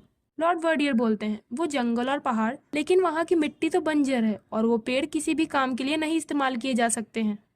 डैमियन कहता है, उस जमीन को लेडी क्लोई ने प्यार से पाला है और वही वो जगह है जहाँ से हमारे बीच का सिलसिला शुरू हुआ था। दिन शादी का दिन आता है। चर्च के फादर उन दोनों को शपथ दिला रहे होते हैं। डैमियन और क्लोई बोलते हैं, हाँ, मुझे मंजूर है। डैमियन क्लोई को गालों पर किस कर लेता है। वो क्लोई से पूछता है, क्या तुम किसी और चीज की आशा कर रही थी? क्लोई अपनी नजरें नीचे झुका लेती है। लॉर्ड वर्डियर उन दोनों को देखकर बोलते हैं, तुम कितनी प्यारी लग रही हो मेरी बच्ची क्लोई। गिल्स के चेहरे पर थोड़ी उदासी होती है। तो इस तरह क्लोई वर्डियर ड्यूक डैमियन वन थीसे की पत्नी बनकर क्लोई वन थीसे बन जाती है। डैमियन क्लोई को गोद में उठा लेता है। क्लोई शर्मा रही होती है। वो कहती है, योर ग्रेस, आप मुझे नीचे उतार दीजिए। डैमियन बोलता है, क्या तुम्हारा इरादा इस सेरेमनी को और लंबा खींचने का है? क्लोई डैमियन को पकड़ लेती है। डैमियन बोलता है, well done Miss Chloe von Theese. अब जैसे ही वेडिंग सेरेमनी खत्म हो जाती है, डैमियन वर्डियर स्टेट से निकल जाता है। स्टेट के लोग आपस में बात करते हैं। ड्यूक डैमियन थीसे यहाँ से चले गए, यानी अब उनकी डचेस 3 महीनों से वर्डियर स्टेट में यहाँ अकेले रह रही है। गिल्स वहाँ खड़ा उनकी बातें सुन रहा होता है। वो लोग आपस में बात करते हैं, क्या तुमने रेड वेल अखबार में थीसे के बारे में वो न्यूज़ पढ़ी? न्यूज के मुताबिक एक रीति रिवाजों वाली शादी भी ड्यूक थीसे के जुनून को नहीं रोक पा रही। न्यूलीवेड डैमियन थीसे को मार्चिलोनस इजाबेला के साथ घूमते हुए देखा गया है। टेलर शॉप में बैठी क्लोई भी इस न्यूज को पढ़ रही होती है। शॉपकीपर कहती है, माय लेडी, मैं इस पेपर को अभी जला देती हूँ। क्लोई कहती है, नहीं, इसकी कोई जरूरत नहीं है। केवल इस पेज को जला देने से फैल रही अफवाहें राख नहीं बन जाएंगी। क्लोई उससे कहती है, अगर तुमने मेरा नाप ले लिया हो तो मैं अब चलती हूँ। शॉपकीपर कहती है, पर हमें अभी कपड़े और डिजाइन के बारे में भी बात करनी होगी। क्लोई बोलती है, मैं इसे आपकी समझ पर छोड़ती हूँ। इन मामलों में आप मुझसे ज्यादा जानकार हैं। क्लोई शॉप से निकल आती है। क्लोई गिल्स के साथ में आई होती है। वो दोनों घर जाने के लिए घोड़ा गाड़ी पर बैठ जाते हैं। गिल्स कहता है, माय लेडी, मैं आपकी ओर से इस काम को देख सकता हूँ। क्लोई कहती है, नहीं, कोई बात नहीं। गिल्स बोलता है, लेकिन उस न्यूज़पेपर रेड वेल में छपी खबर के कारण लोग आपकी ओर ज्यादा ध्यान दे रहे हैं। क्लोई कहती है, अगर ये लोग मुझे, एक डचेस को, ऐसी बेकार सी अफवाहों पर अफेक्ट होते हुए देखेंगे तो ये और भी बेचैन होने लगेंगे। तो शादी के बाद वर्डियर स्टेट से निकलने से पहले डैमियन ने क्लोई से कहा था, अब मुझे अपनी राजधानी के लिए निकलना होगा। क्लोई, अब से तुम अपनी डचेस की ड्यूटी पूरा करना शुरू कर सकती हो। क्लोई सोचती है, इन 3 महीनों में ड्यूक डैमियन ने एक बार भी मेरे लेटर्स का रिप्लाई नहीं दिया है, तो क्या इसके पीछे का कारण यही है?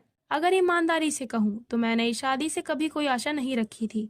मेरे इस न्यूज से अफेक्ट होने की कोई वजह नहीं बनती। क्लोई को ऐसी चिंता में देखकर गिल्स कहता है, माय लेडी, महल में आपके लिए एक अच्छी खबर आपका इंतजार कर रही है। क्लोई पूछती है, एक अच्छी खबर? गिल्स बताता है, लेडी एलिस का लेटर आया है। ये काफी छोटा था, पर लगता है वो ठीक से रह रही हैं। क्लोई खुश होकर पूछती है, तुमने मुझे ये पहले क्यों नहीं बताया? गिल्स बोलता है, क्या आपको खुशी हुई? क्लोई कहती है, हाँ, क्यों नहीं, मैं बहुत खुश हूँ।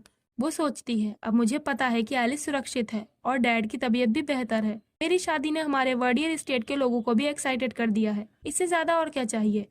वैसे भी मैं ड्यूक डैमियन से अलग रहना पसंद करूंगी, लेकिन काश ये पॉसिबल होता कि मैं हमेशा इस शांति के माहौल में रह पाती।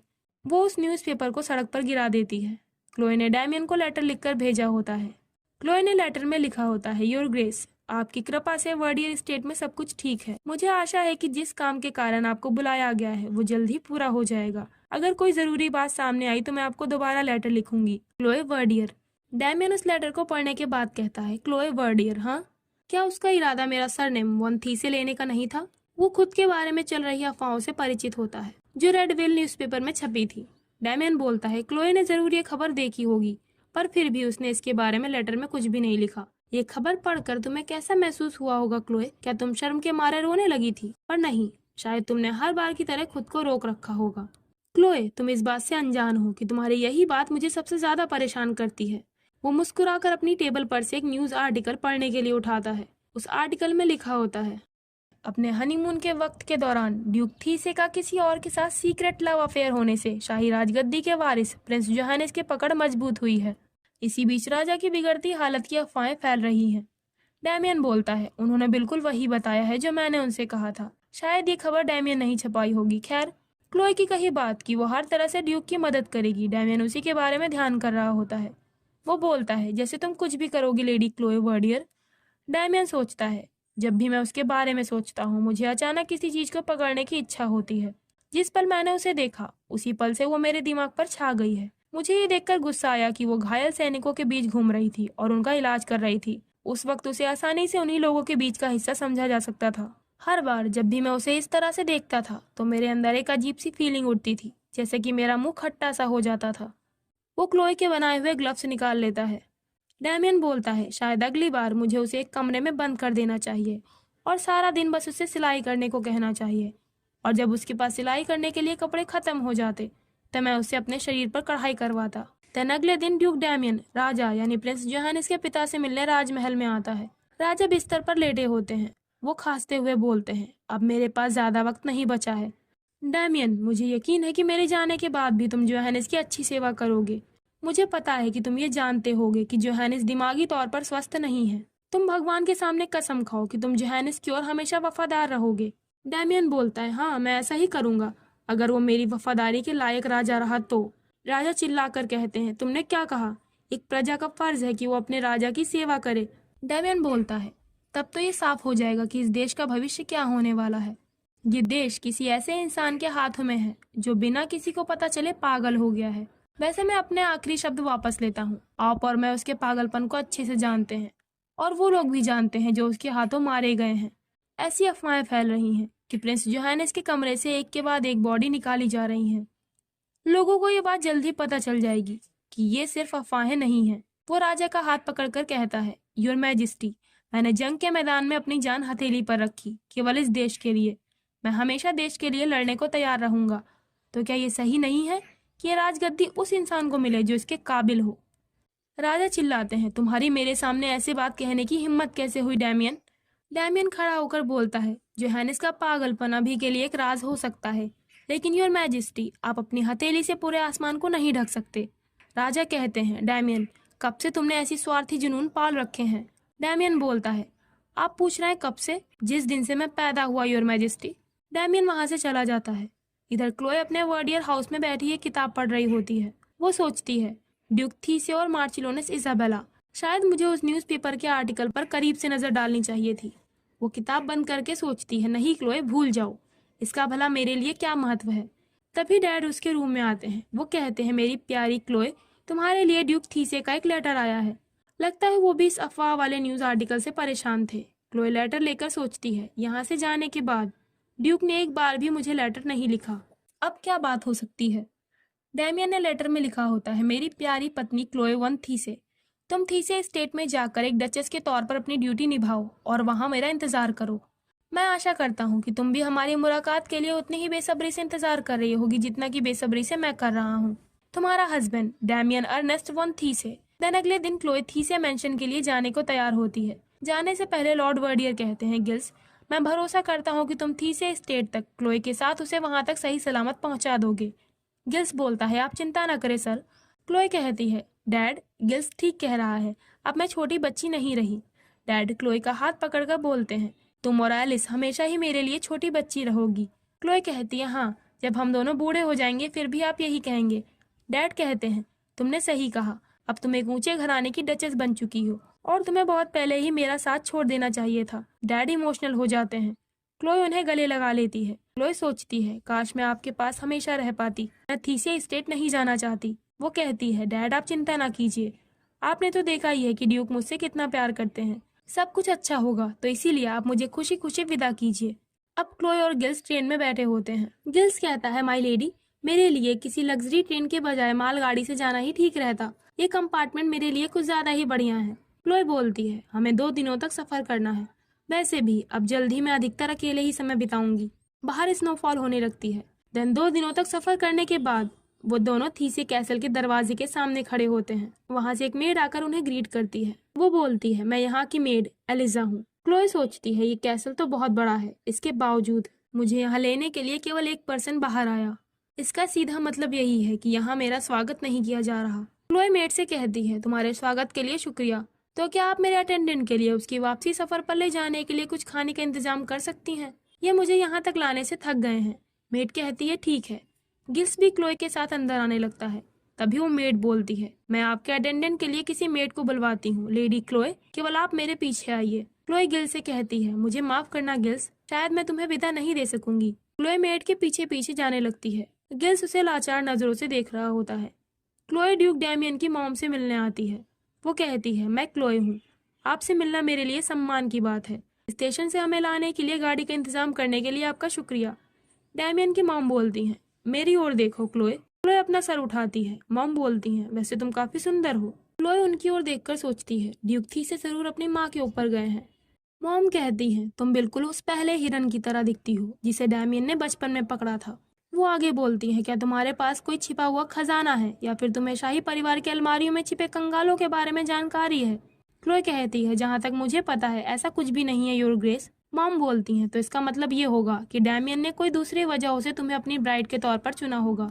वो क्लोए के गालों पर हाथ रखकर कहती हैं, वैसे ये सच है कि तुम खूबसूरत हो, लेकिन अपने खेल के लिए किसी पैर से घायल हिरन का शिकार करना, ये मेरे बेटे के लिए बहुत गैर मामूली बात है। मुझे अपने कानों पर भरोसा नहीं हो रहा था जब उसने परिवार के गहने मांगे, क्योंकि वो शादी का प्रपोजल रखने वाला था। शायद ये उसकी क्यूरियोसिटी होगी, वैसे वो कभी कभी थ्रिल्स का मजा लेता है। क्लोए कहती है, मुझे यकीन है कि ड्यूक ने शादी जैसे सीरियस मैटर पर अपनी क्यूरियोसिटी के चलते फैसला नहीं लिया है, लेकिन मेरा इरादा अपनी कमियों के बावजूद हर तरह से उनकी सेवा करने का है। मैं अपनी पूरी कोशिश करूंगी कि ये घर हमेशा फलता फूलता रहे। ये सुनकर डैमियन की मॉम बोलती हैं, तुम तो मेरी सोच से भी ज्यादा समझदार हो। तुम मुझे पसंद आई क्लोए। तुम्हारे सुंदर चेहरे पर मुझे यकीन है कि मेरे गहने तुम पर बहुत जचेंगे, और क्योंकि तुम्हारे पास अच्छा दिमाग है तो इसीलिए तुम महल के अरेंजमेंट करने में मेरी मदद कर सकोगी। मैं अपने बेटे से इससे कम उम्मीद नहीं करती। तुम ही देखो, इस दुनिया में उसके लिए उसके परिवार से बढ़कर दूसरा कुछ भी नहीं है। वो एक्साइटेड होकर बोलती हैं, तो अब जब तुम यहाँ हो तो क्या मैं तुम्हें ये बताऊं कि डैमियन बचपन में कैसा दिखता था। अब रात के वक्त क्लोए अपने बेड पर लेटी होती है। वो सोचती है, वो घंटों ड्यूक के बारे में उसकी शेखी भगाती रही। मुझे लगा था कि ड्यूक को बहुत सख्ती के साथ बड़ा किया गया होगा, लेकिन बचपन में उन्हें बहुत प्यार किया जाता था। मैं तो उनकी बातों से थक गई। क्लोए के बेड के पास की टेबल पर डैमियन की फोटो रखी होती है। क्लोए उसे पलटकर सोचती है, क्या उन्होंने अपनी पत्नी के बेडरूम में भी अपनी तस्वीर लगवाई है। क्लोए सो जाती है। उसने ड्यूक की फोटो को दोबारा से सही करके अपने पास ही रख लिया होता है। सुबह के समय क्लोए अपने मदर इन लॉ के साथ नाश्ता कर रही होती है। मॉम कहती हैं, मुझे ये देखकर हैरानी हुई कि तुमने खुद को 3 दिनों तक स्टडी रूम में बंद रखा था और अब तुम यहाँ आई हो। इस मामले में तुम बिल्कुल डैमियन की तरह हो।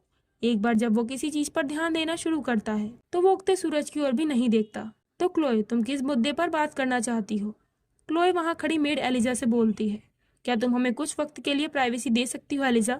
मॉम बोलती है, क्लोए, एलिजा डैमियन के जन्म के बाद से ही यहाँ पर काम कर रही है। वो एक तरह से हमारे परिवार का हिस्सा है। यहाँ ऐसी कोई बात नहीं होती जिसमें वो शामिल ना हो। अब हमें पता चलता है कि कुछ दिन पहले क्लोए के पास ड्यूक डैमियन का लेटर आता है। उसने लिखा होता है, मेरी प्यारी डचेस ऑफ हाउस वन थी से, कैसल में तुम्हारी जिंदगी कैसी बीत रही है। मुझे ये विश्वास है कि तुम डचेस के तौर पर अपनी ड्यूटी ढंग से निभा रही होगी। मुझे आशा है कि तुम मुझे निराश नहीं करोगी। मैं तुम्हें बहुत मिस कर रहा हूँ। तुम्हारा हस्बैंड डैमियन। क्लोए आंख भरकर सोचती है, वो कोई लेटर से ज्यादा चेतावनी लग रहा था। एक डचेस के तौर पर मेरा फर्ज क्या है। वो डैमियन की मॉम से बोलती है, 3 दिनों तक बही खातों की जांच करने के बाद मैंने इस महल की इकोनॉमी में गलतियां पाई हैं। ये बात तो साफ है कि पैसा किसी दरार से बाहर निकाला जा रहा है। मॉम बोलती है, डियर, इतने बड़े महल की देखरेख करना कोई आसान काम नहीं है। क्लोए कहती है, हाँ, और यही कारण है कि इसे जितना हो सके ध्यान से संभाला जाना चाहिए। इन बातों से मेड एलिजा का चेहरा पीला पड़ने लगता है। क्लोए बताती है, रिकॉर्ड से ये पता नहीं लगाया जा सकता कि सारे पैसे कहाँ खर्च किए जा रहे हैं, और लोगों के द्वारा दिए जाने वाले टैक्स का भी कोई जोड़ नहीं है। इसके अलावा तहखाने में शराब की बोतलों की संख्या और बही खातों में दर्ज रकम के बीच काफी अंतर है। ऐसा 1 या 2 बार नहीं बल्कि कई बार होता आ रहा है। ऐसा लगता है कि ये हमारे सामने एक परेशानी है, और ये सब तब से शुरू हुआ है जब से इकोनॉमी का काम मेड एलिजा ने संभाला। अब वहाँ सन्नाटा छा जाता है। मेड एलिजा रोने लगती है। मॉम बोलती है, एलिजा, कुछ समय के लिए तुम हमें अकेला छोड़ दो। एलिजा वहाँ से चली जाती है। मॉम क्लोए से कहती हैं, क्या तुम्हें नहीं लगता कि हमें ऐसी मुद्दों की बात अकेले में करनी चाहिए। क्लोए बोलती है, मैं माफी चाहती हूँ, पर मेरे हिसाब से एलिजा और अस्तबल के मालिक रॉबिन्सन को हटाना जरूरी होगा। मॉम पूछती है, रॉबिन्सन, अब उसने क्या किया। क्लोए बोलती है, एलिजा को महल की चीजों को बाहर भेजने के लिए घोड़ा गाड़ी का इस्तेमाल करना पड़ा होगा। महल से चोरी किए गए सामान इतने ज्यादा थे कि एलिजा के लिए उन्हें अकेले ले जाना इम्पॉसिबल था। इसीलिए एलिजा ने इसके लिए अस्तबल के मालिक रॉबिन्सन से मदद ली। मॉम आह भरकर कहती हैं, ये दोनों ही मेरे वफादार सर्वेंट्स हैं जिन्होंने मुश्किल वक्त में मेरा साथ दिया है। इन्हें हटाना कोई ऐसी बात नहीं है जिसे हल्के में ले लिया जाए। क्लोए बोलती है, यही उनकी वफादारी बेईमानी को और ज्यादा सीरियस बना देती है, जिसे माफ नहीं किया जा सकता। अगर मेड एलिजा को आपकी तारीफ की कद्र होती तो वो आपके पीछे ऐसा काम नहीं करती। समय बीतने के साथ इस तरह की दरारें और बड़ी हो जाएंगी। मैडम, अगर आप इस मुद्दे पर अपनी आंखें बंद कर लेंगी तो उनके ये अपराध और भी बदतर होते जाएंगे। इससे महल को नुकसान भी होगा। मॉम बोलती है, क्लोए, तुम जिद क्यों कर रही हो। ऐसे मुद्दे उजागर करके तुम मेरा जीना दुश्वार कर रही हो, और तुम मुझे मैडम क्यों बुला रही हो, जैसे कि हम अजनबी हों। तुमने इस घर में शादी की है। क्लोए उनसे पूछती है, तो क्या आप मुझे आपको मॉम कहने की परमिशन देंगी। मॉम बोलती है, नहीं, ये भी सही नहीं लगेगा। हम ये बात यहीं खत्म करते हैं। जब डैमियन यहाँ आएगा तो मैं उसके साथ इस मामले पर बात करके कोई फैसला लूंगी। तुम्हें दोपहर का खाना अकेले ही खाना होगा क्योंकि मुझे इस वक्त भूख नहीं है। क्लोए पूछती है, क्या मैं आपका खाना आपके कमरे में पहुंचवा दूं? मॉम बोलती है, जैसा कि मैंने कहा, मेरी भूख अब खत्म हो गई है। क्लोए कहती है, मैं समझती हूँ, लेकिन खाना छोड़ना आपकी सेहत के लिए सही नहीं है। मॉम चिल्लाती हैं, क्या तुम मेरी हर बात का जवाब देने के बजाय चुप नहीं रह सकती हो। वो वहां से जाते हुए कहती हैं, तुम सचमुच बहुत बड़ी परेशानी हो। क्लोए कुछ भी नहीं बोलती। अब शाम के वक्त वो अकेले ही डिनर करने के लिए बैठी होती है। वो सोचती है, लगता है मैंने लोगों की नजरों में खुद को अच्छे से नफरत भरा बना लिया है। थीसिया हाउस की मेड्स क्लोए को लेकर आपस में बात करती हैं। मैंने सुना है कि वो कल की आई हुई लड़की मिस एलिजा को नौकरी से निकलवाना चाहती है। यही कारण है कि ब्राइड को चुनते समय समझदारी से काम लेना बहुत जरूरी होता है। क्लोए ने उनकी ये सारी बातें सुन ली होती है। वो डिनर करने के लिए बैठे हुए सोचती है, हर चीज का स्वाद एकदम खत्म हो गया है। पता नहीं वर्डिया स्टेट में डैड कैसे होंगे। गिल्स आराम से घर वापस चला गया होगा। हो सकता है एलिस ने दोबारा कोई लेटर भेजा हो। ड्यूक थी से यहाँ कब तक आएंगे? पर क्या उनके यहाँ आने से हालात बेहतर हो जाएंगी? वो डैमियन की कही बात याद करती है जब उसने कहा था, तुम डचेस के तौर पर अपना फर्ज पूरा करो। वो अपना सर हिलाकर सोचती है, नहीं बिल्कुल नहीं। ऐसा लगता है जैसे लोगों को मुश्किलों में ढकेलना इस परिवार का रिवाज है। वो बोलती है, मैं नहीं जानती कि माँ ज्यादा बुरा है या उनका बेटा। तभी पीछे से आवाज आती है, लगता है तुम मजे से खुद से बातें कर रही हो। क्लोई चौंक कर पीछे देखती है। ये डैमियन होता है। वो क्लोई की कुर्सी के पास आकर कहता है, खुद से बातें करना तुम्हारे नेचर से काफी अलग है लेडी क्लोए। मेरे जाने से मैंने तुम्हें काफी अकेला कर दिया ना। क्लोई खड़ी हो जाती है। उसकी आवाज सुनकर डैमियन की मॉम दौड़ते हुए वहां आती हैं। वो डैमियन के करीब आकर कहती हैं, जरूर, मैं जरूर कोई सपना देख रही हूँ। तुम्हें आने से पहले मुझे लिखकर बताना चाहिए था। डैमियन बोलता है, मैं जल्दी आ गया क्योंकि मैं आपको याद कर रहा था मॉम। क्लोए को यह नजारा प्यार कम और ड्रामा ज्यादा लग रहा होता है। मॉम उसके गाल पर हाथ रखकर कहती हैं, सफर से तुम थक गए होगे, देखो तुम्हारा हैंडसम चेहरा कितना पतला हो गया है।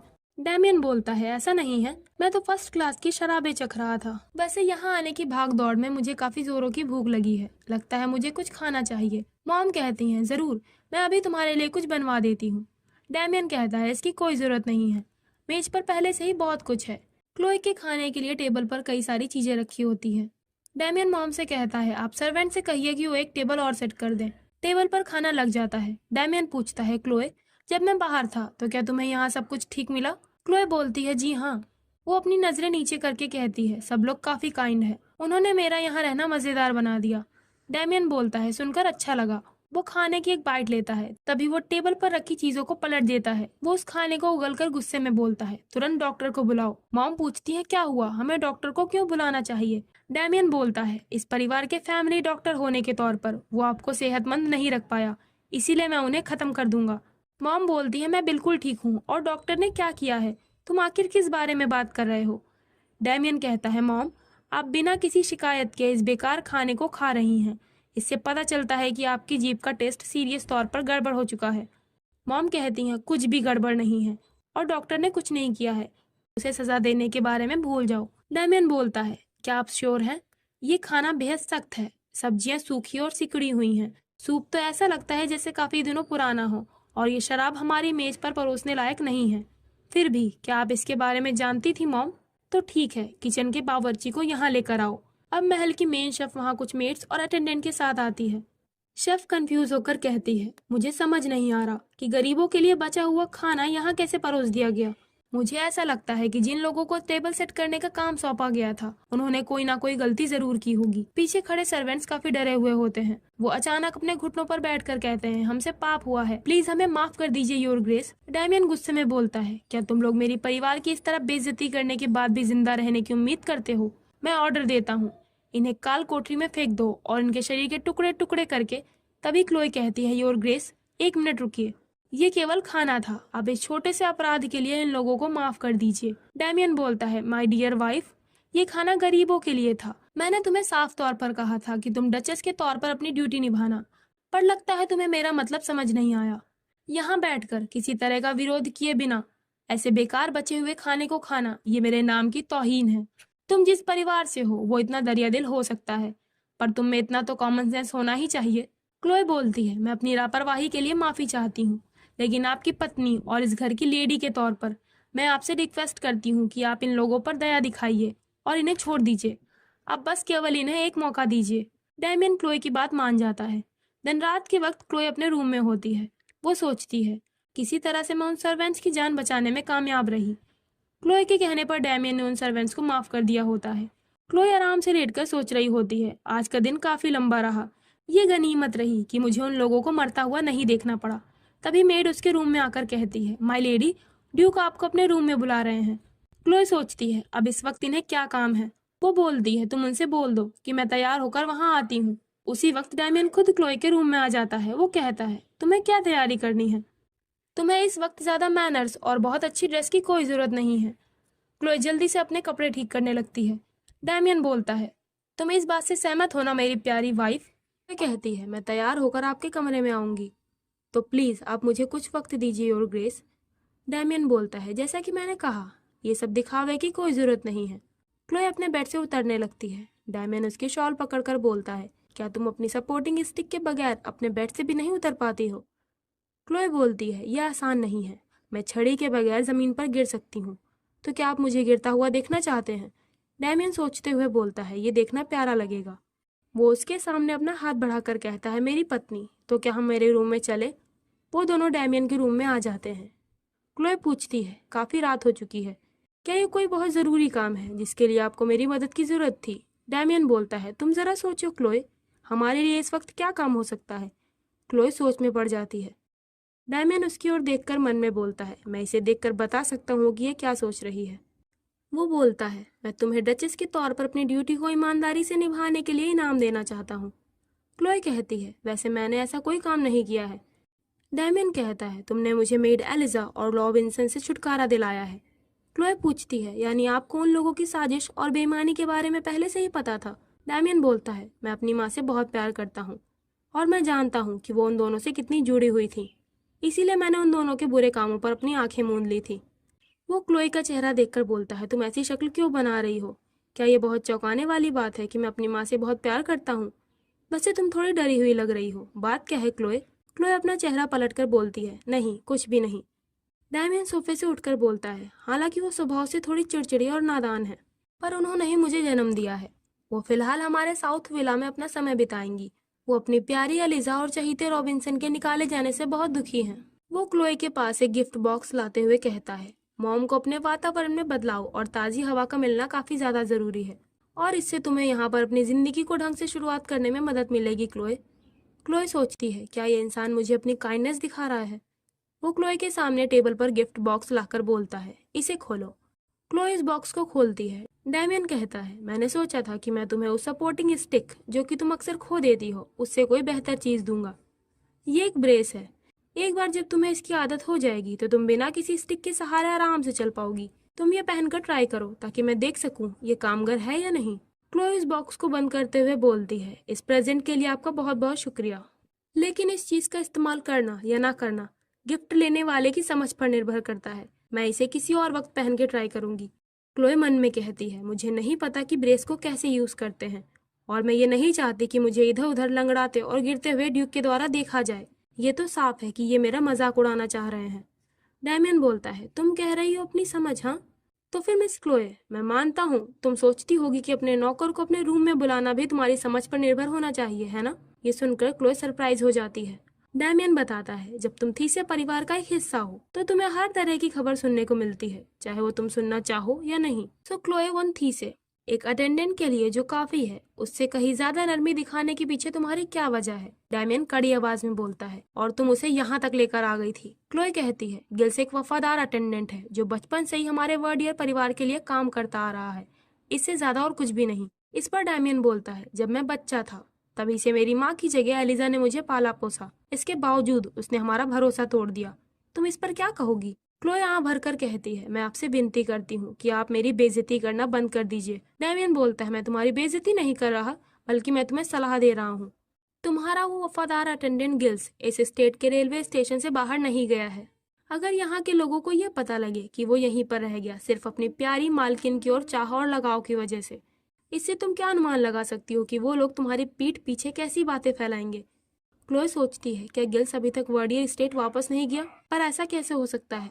डैमियन अचानक क्लोए का हाथ पकड़कर कहता है, क्लोए वन थीसे, मुझे यकीन नहीं हो रहा है कि तुमने डचेस के तौर पर अपने पर्स को छोड़ दिया और मुझे शर्मिंदा किया है, तो इसीलिए तुम अभी इसी वक्त इस ब्रेस को पहन लो। वो क्लोए को धक्का दे देता है जिससे वो जमीन पर गिर जाती है। डैमियन उसके पास आते हुए कहता है, तुम्हें इस ब्रेस में क्या चीज अनकंफर्टेबल लग रही है तो मुझे बताओ। क्लोए कहती है, आप मुझसे दूर रहिए। डैमियन बोलता है, तो फिर बताओ इसमें क्या परेशानी है ताकि मैं इसे ठीक कर सकूं।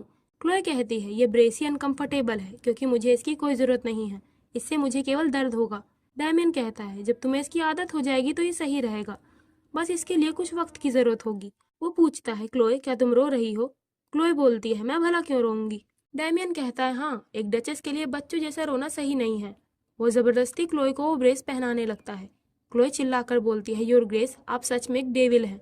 डैमियन बोलता है, लेकिन मुझे अभी तुम्हें ये दिखाना बाकी है कि मैं कितना बुरा हो सकता हूँ। वो पूछता है, तुम्हें कैसा फील हो रहा है? क्लोए कहती है, मुझे बहुत गुस्सा और बेइज्जती महसूस हो रही है। मैं बहुत ज्यादा नाराज हूँ। डैमियन बोलता है, मैं दोबारा वही सवाल पूछता हूँ, क्लोए तुम्हें कैसा महसूस हो रहा है? क्लोए बोलती है, मेरा दिल बहुत तेजी से धड़क रहा है। Please your grace. Damian Chloe के पैरों से वो ब्रेस निकाल देता है। वो क्लोए के करीब चला जाता है। वो पूछता है, तुम्हें उस इंसान के करीब रहकर कैसा लग रहा है जिसे तुम अभी डेविल कह रही थी? क्लोए बोलती है, आप प्लीज मुझे अपने कमरे में वापस जाने दीजिए, मैं यहाँ से जाना चाहती हूँ। डैमियन कहता है, लगता है मुझे तुम्हारी ये बात माननी पड़ेगी। देन अगले दिन कुछ लोग थीसे हाउस में डैमियन के साथ लंच करने के लिए आते हैं। वो लोग आपस में बात करते हैं। मैंने सुना है कि वर्डियर राज में जल्द ही रेलवे पटरियां बिछाई जाएंगी। ड्यूक थीसे, तो क्या ये सब आपकी पत्नी के लिए आपका तोहफा है? डैमियन बोलता है, क्या आपको इसमें कोई परेशानी लगती है? वहां बैठे आदमी बोलते हैं, मैं तो बस इस बात से हैरान हूँ कि आप कितने सच्चे और वफादार हस्बैंड हैं। क्लोए भी वहीं बैठी होती है। वो लोग कहते हैं, वैसे हाल ही में डची ऑफ कार्टर में कुछ परेशानी भरी चीजें देखी गई है। उन लोगों ने जंग को खत्म करने का ऐलान कर दिया है, लेकिन हम ये नहीं कह सकते कि वो कब हमारी पीठ पर छुरा भोंक देंगे। वो किसी भी वक्त हम पर हमला करने वाले हैं। योर ग्रेस, आप ही को उनसे निपटना होगा, बल्कि आपको बहुत जल्द ही इस पर कोई फैसला लेना पड़ेगा। डैमियन बोलता है, वैसे मैं जानना चाहूंगा कि इस मुद्दे पर मेरी पत्नी क्लोए वन थी से क्या सोचती हैं। क्लोए कहती है, जब बात राजनीति की आती है तो इसके बारे में मैं ज्यादा नहीं जानती। वहां बैठे एक लॉर्ड मुस्कुराकर बोलते हैं, बेशक आप जैसे परिवारों की नोबल लेडीज को ऐसे मामलों में उलझने की कोई जरूरत नहीं होती। क्लोए कहती है, लेकिन मैं जानती हूँ कि हमारे देश के लोग जंग से थक चुके हैं। तभी डैमियन बीच में बोलता है, ऐसा हो सकता है, लेकिन क्या उन लोगों से जीतने पर हमारे देश को फायदा नहीं मिलेगा? क्लोए बोलती है, जंग में हमेशा जीत की कोई गारंटी नहीं होती। हम ये नहीं मान सकते कि हमारे विरोधी कार्टर की सेना कमजोर होगी। डची ऑफ कार्टर अपने जियोग्राफिकल स्टेट को इस्तेमाल करने में पूरी तरह से काबिल है। वो लॉर्ड बोलता है, ये चौंकाने वाली बात है मिसेस थीसे, आपकी जानकारी का दायरा काफी बड़ा है। डैमियन क्लोए से पूछता है, क्या तुम ये कहना चाह रही हो कि हमें चुपचाप बैठे रहना चाहिए, जबकि दूसरी ओर हमारा दुश्मन अपनी पावर्स बढ़ा रहा है? उन लोगों ने पहले ही हमारे देश में आने वाली चीजों पर टैक्स बढ़ाना शुरू कर दिया है। माई वाइफ, तुम्हारी इस पर क्या राय है? वहां बैठे लोग क्लोए के जवाब का इंतजार कर रहे होते हैं। क्लोए सोचती है, लगता है ड्यूक थीसे इन सभी लोगों के सामने मुझे नीचा दिखाना चाह रहे हैं, पर अगर ऐसा ही है तो मैं इनके जाल में नहीं फंसूंगी। वो कहती है, हमारे लिए शांति संधि पर साइन करना सबसे बेहतर रहेगा। खून खराबे को हर कीमत पर टाला जाना चाहिए। वादे जितने पूरे होते हैं उससे कई ज्यादा बार तोड़े जाते हैं। क्लोए की यह बात सुनकर वो लोग अजीब सा चेहरा बना लेते हैं। वो बोलती है, इसके अलावा शांति बनाने के और भी तरीके हैं, जिनमें से सबसे सही तरीका शादी करके उस रची से रिश्ता जोड़ना है। डैमियन बोलता है, उस विरोधी स्टेट से शादी का अग्रीमेंट करना, ये सचमुच फायदेमंद रहेगा, लेकिन डची ऑफ कार्टर में केवल एक मेल पर्सन वहां का वारिस है, और हमारे देश स्वेटन के शाही परिवार में कोई भी राजकुमारी नहीं है। क्लोए बताती है, हमारे देश में सिर्फ प्रिंस जोहानिस हैं, जबकि डची ऑफ कार्टर के शाही परिवार में 3 कुंवारी बेटियां हैं। उनमें से एक की शादी प्रिंस जोहानिस से हो सकती है। ये सुनकर बाकी लोग क्लोए की ओर देखकर हंसने लगते हैं। वो लोग आपस में प्रिंस जोहानिस को लेकर फुसफुसाने लगते हैं। क्लोए सोचती है, ये क्या हो रहा है? लगता है ये लोग मेरा ही मजाक उड़ा रहे हैं। उनमें से एक लॉर्ड बोलता है, प्रिंस जोहानिस से शादी करना, ये इमेजिन करना भी बहुत भयानक है। लगता है हमारी डचेस न्यूज़पेपर रेड वेल पर ज्यादा ध्यान नहीं देती। अगर आपने उस आर्टिकल पर ध्यान दिया होता तो। तभी दूसरा लॉर्ड उससे कहता है, लॉर्ड वेइस, आपने यहाँ रेडवेल अखबार का मुद्दा क्यों उठा लिया? आपके मैनर्स कहाँ हैं? फॉर एडिशनल इन्फॉर्मेशन, रेडवेल अखबार में जोहानिस के पागलपन की अफवाहें छप रही थी, और साथ ही उसमें ड्यूक डैमियन थीसे के मार्चुलोनिस इजाबेला के साथ लव अफेयर्स की भी खबरों का जिक्र था। डैमियन बोलता है, नहीं, वैसे मैं भी जानने को बेताब हूँ कि क्या मेरी वाइफ ने कभी वो अखबार रेडवेल पढ़ा है। तुम्हारे एक्सप्रेशन को देखकर लगता है कि तुमने उस पर नजर डाली है। क्लोए कहती है, ये हो सकता है, लेकिन मैंने इस पर ज्यादा गौर नहीं किया, क्योंकि रेड वेल एक घटिया और सस्ता न्यूज़पेपर है। वो खड़ी होकर कहती है, मैं जाकर देखती हूँ कि डेजर्ट यहाँ पर कब सर्व की जाएगी। आप लोग अपनी बातें जारी रखें। लॉर्ड वेइस बोलते हैं, डचेस वाकई रिमार्केबल वुमेन है। मैं समझ सकता हूँ कि हमारे ड्यूक ने इनसे शादी करने के लिए इतनी जल्दबाजी क्यों की थी। दूसरा लॉर्ड कहता है, लॉर्ड वेइस, अगर आप डचेस की ओर अट्रैक्ट हो रहे हैं तो फिर आप मुसीबत में पड़ सकते हैं। लॉर्ड वेइस बोलते हैं, मुझे उनमें रोमांटिकली कोई दिलचस्पी नहीं है, मैं तो उनके लिए प्राउड महसूस कर रहा हूँ। क्लोए वहां से जाते हुए सोचती है, ये लोग सच में बहुत बुरे हैं। अब रात के समय क्लोए अपने रूम में होती है, तभी कोई बाहर से उसके रूम का दरवाजा खटखटाता है। क्लोए बाहर निकलती है। ये वही मेड एलिजा होती है जिसे थीसे हाउस से निकाल दिया गया होता है। वो शक्ल से काफी परेशान दिख रही होती है। एलिजा बहुत हाफ रही होती है। कैसल की दूसरी मेड एलिजा को वहां देखकर कहती है, आपको यहाँ नहीं होना चाहिए। अगर ड्यूक ने आपको देख लिया तो पता नहीं क्या होगा। एलिजा बोलती है, तुम मुझे छोड़ दो। तुम्हें पता भी है कि मैंने यहाँ कितने वक्त तक काम किया है। मैंने अपनी पूरी जिंदगी इस परिवार की सेवा करने में गुजार दी। क्लोई कहती है, एलिजा शांत हो जाओ, तुम मुझे बताओ कि तुम यहाँ क्यों आई हो। एलिजा बताती है, मेरा एक पोता है, उसे बहुत तेज बुखार है और वो बार बार बेहोश हो रहा है और वो पता नहीं क्या क्या बड़बड़ा रहा है। आप प्लीज मेरी मदद कीजिए माय लेडी। क्लोई सोचती है, कहीं ये वही बीमारी तो नहीं बचपन में मैं जिसकी चपेट में आ गई थी। वो मेड से कहती है, तुम लोग तुरंत डॉक्टर को बुलाओ। मेड बोलती है, पर मैं ड्यूक की परमिशन के बगैर ये नहीं कर सकती मैडम। क्लोई कहती है, तो फिर तुम इतनी रात गए ड्यूक की नींद में बाधा डालना चाहती हो, या फिर तुम ये भूल गई हो कि मैं इस महल की डचेस हूँ। वो एलिजा से कहती है, तुम मुझे अपने साथ अपने पोते के पास ले चलो। इस बुखार को देखते हुए हमारे पास काफी कम वक्त बचा है, हमें जल्दी करनी होगी। क्लोई रात में एलिजा की झोपड़ी में पहुंच जाती है। क्लोई उसके पोते के कपड़े उतारने लगती है। एलिजा बोलती है, आप ये क्या कर रही हैं? उसे ठंड लग रही है, ऐसे तो वो ठंड के कारण ही मर जाएगा। क्लोई उसकी बातों को अनसुना करते हुए बोलती है, तुम बाहर से कुछ स्नो लेकर आओ और जल्दी करो, हमें इसका बुखार ठीक करना होगा। क्लोई एक दवाई बनाती है। एलिजा कहती है, अगर मेरे बच्चे को कुछ भी हो गया तो मैं आपको कभी माफ नहीं करूंगी। क्लोई बोलती है, तुम मुझ पर बाद में गुस्सा कर लेना, लेकिन अगर तुम अपने पोते को मेरी तरह लंगड़ा कर जिंदगी बिताते हुए नहीं देखना चाहती हो तो तुम्हें मुझ पर भरोसा करना होगा एलिजा। वो बच्चे को दवाई पिला देती है। कुछ देर बाद उसका बुखार उतरने लगता है। बाद में वहाँ पर शाही डॉक्टर आते हैं। वो कहते हैं, डचेस ने बेहतरीन तरीके से बच्चे का इलाज किया है, अगर वो थोड़ी देर से भी आती तो शायद इस बच्चे की मदद करना नामुमकिन हो जाता। एलिजा, तुम्हें इनका आभारी होना चाहिए। एलिजा रोते हुए कहती है, माय लेडी, मैं आपका ये एहसान कैसे चुकाऊं? क्लोई बोलती है, इस बच्चे को बचाकर मैंने तुम पर कोई एहसान नहीं किया है। मुझे तो इस बात की खुशी है कि ये बच्चा ठीक हो जाएगा। तभी दरवाजे पर से किसी की आवाज आती है। क्लोई, एलिजा और क्लोई पीछे मुड़कर देखते हैं। ये ड्यूक डैमियन होता है। वो बोलता है, क्लोई तुम बाहर आओ।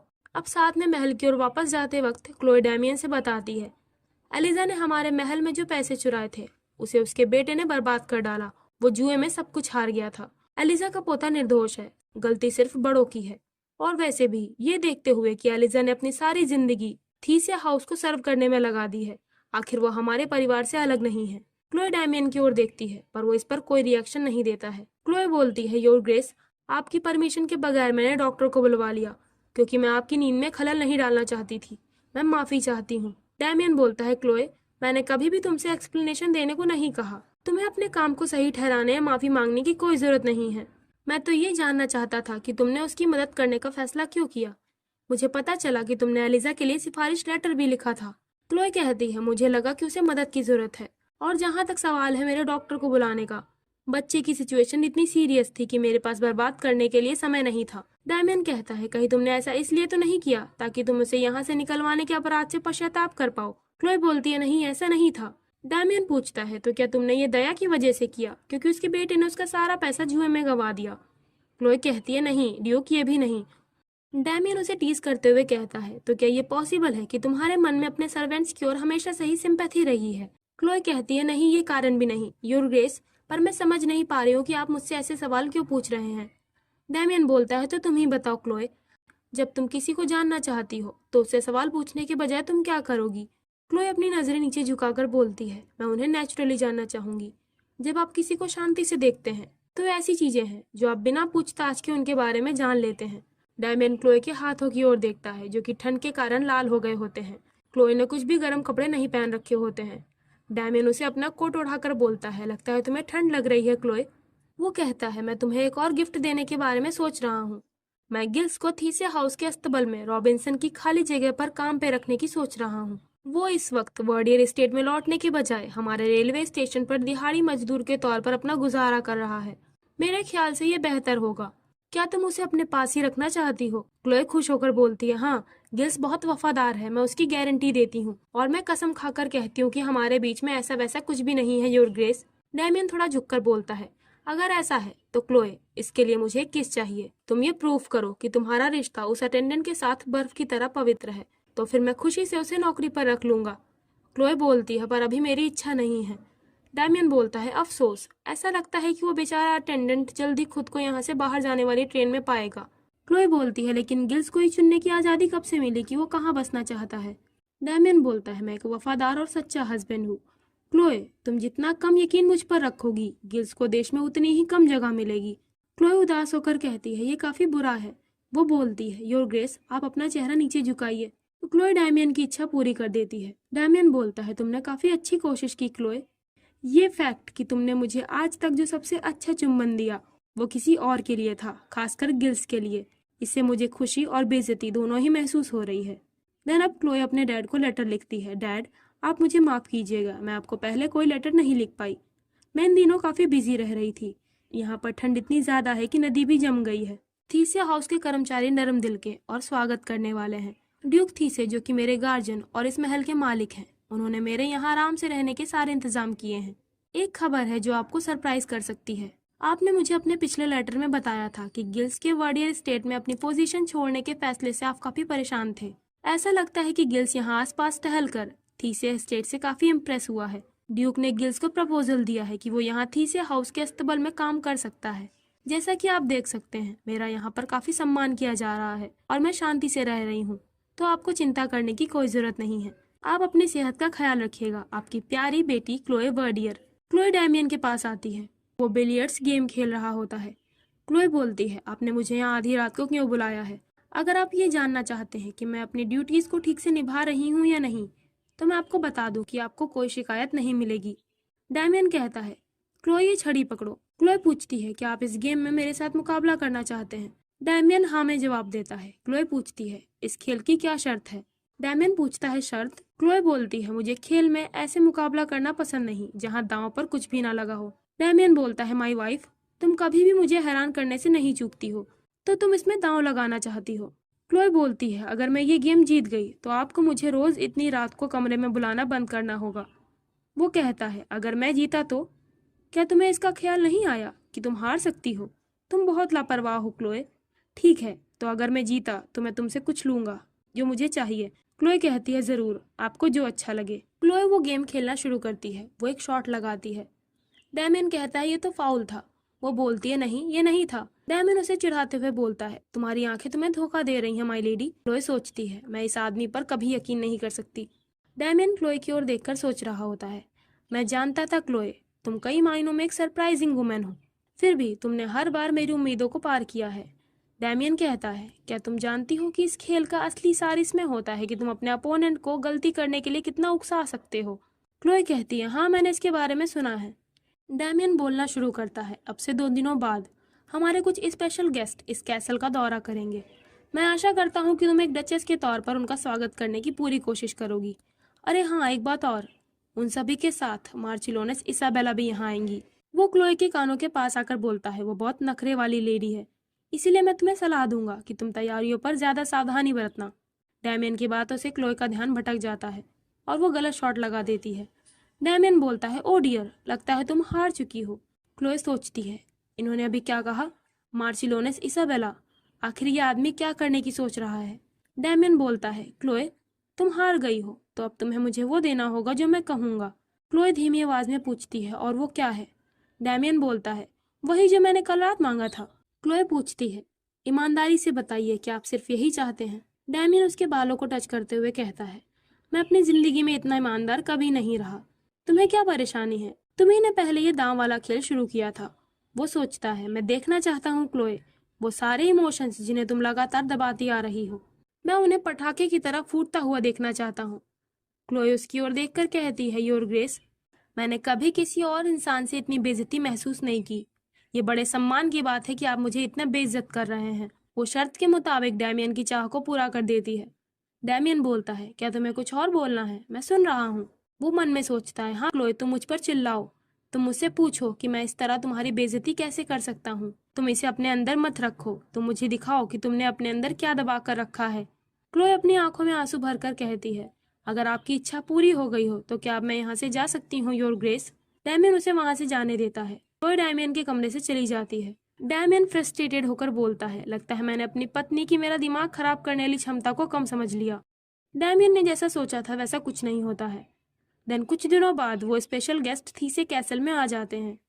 क्लोए उन सभी लेडीज के साथ में बैठी होती है। क्लोए उनसे कहती है, आप लोगों का इस सफर में यहाँ तक आने के लिए शुक्रिया। मैं आशा करती हूँ कि आप लोग यहाँ आराम से ठहरेंगे। वो इसाबेला से कहती है, वेलकम लेडी इसाबेला। इसाबेला बोलती है, शुक्रिया, मुझे चिंता थी कि शायद मेरे होने से आपको यहाँ परेशानी हो सकती है। क्लोए बोलती है, आप मेरे पति की करीबी दोस्त हैं, तो भला मेरी परेशानी का कारण क्या हो सकता है? इजाबेला ड्रामा करते हुए बोलती है, ये मेरी इच्छा नहीं थी कि मैं वहां जाऊं जहां मुझे निराशा महसूस हो। वो रोने का नाटक करते हुए कहती है, मैं माफी चाहती हूँ, मुझे लगता है कि ये दुनिया बहुत जालिम है। क्लोए उसकी ओर देखकर सोचती है, क्या इस औरत का दुख मेरे मुकाबले है? मैं जो यहाँ उस औरत का स्वागत कर रही हूँ जो मेरे पति की कथित तौर पर एक लवर है।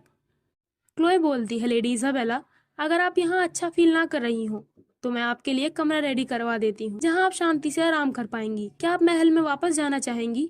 इजाबेला फूट फूट कर रोने का दिखावा करने लगती है। वो तेज आवाज में बोलती है, मेरे यहाँ होने से आपको परेशानी हो रही है। मुझे पता था कि यहाँ पर मेरा स्वागत नहीं किया जाएगा, लेकिन क्लोए हैरानी से कहती है, क्या मेरा कहने का ये मतलब नहीं था? दूसरी लेडीज आपस में कानाफूसी करने लगती हैं।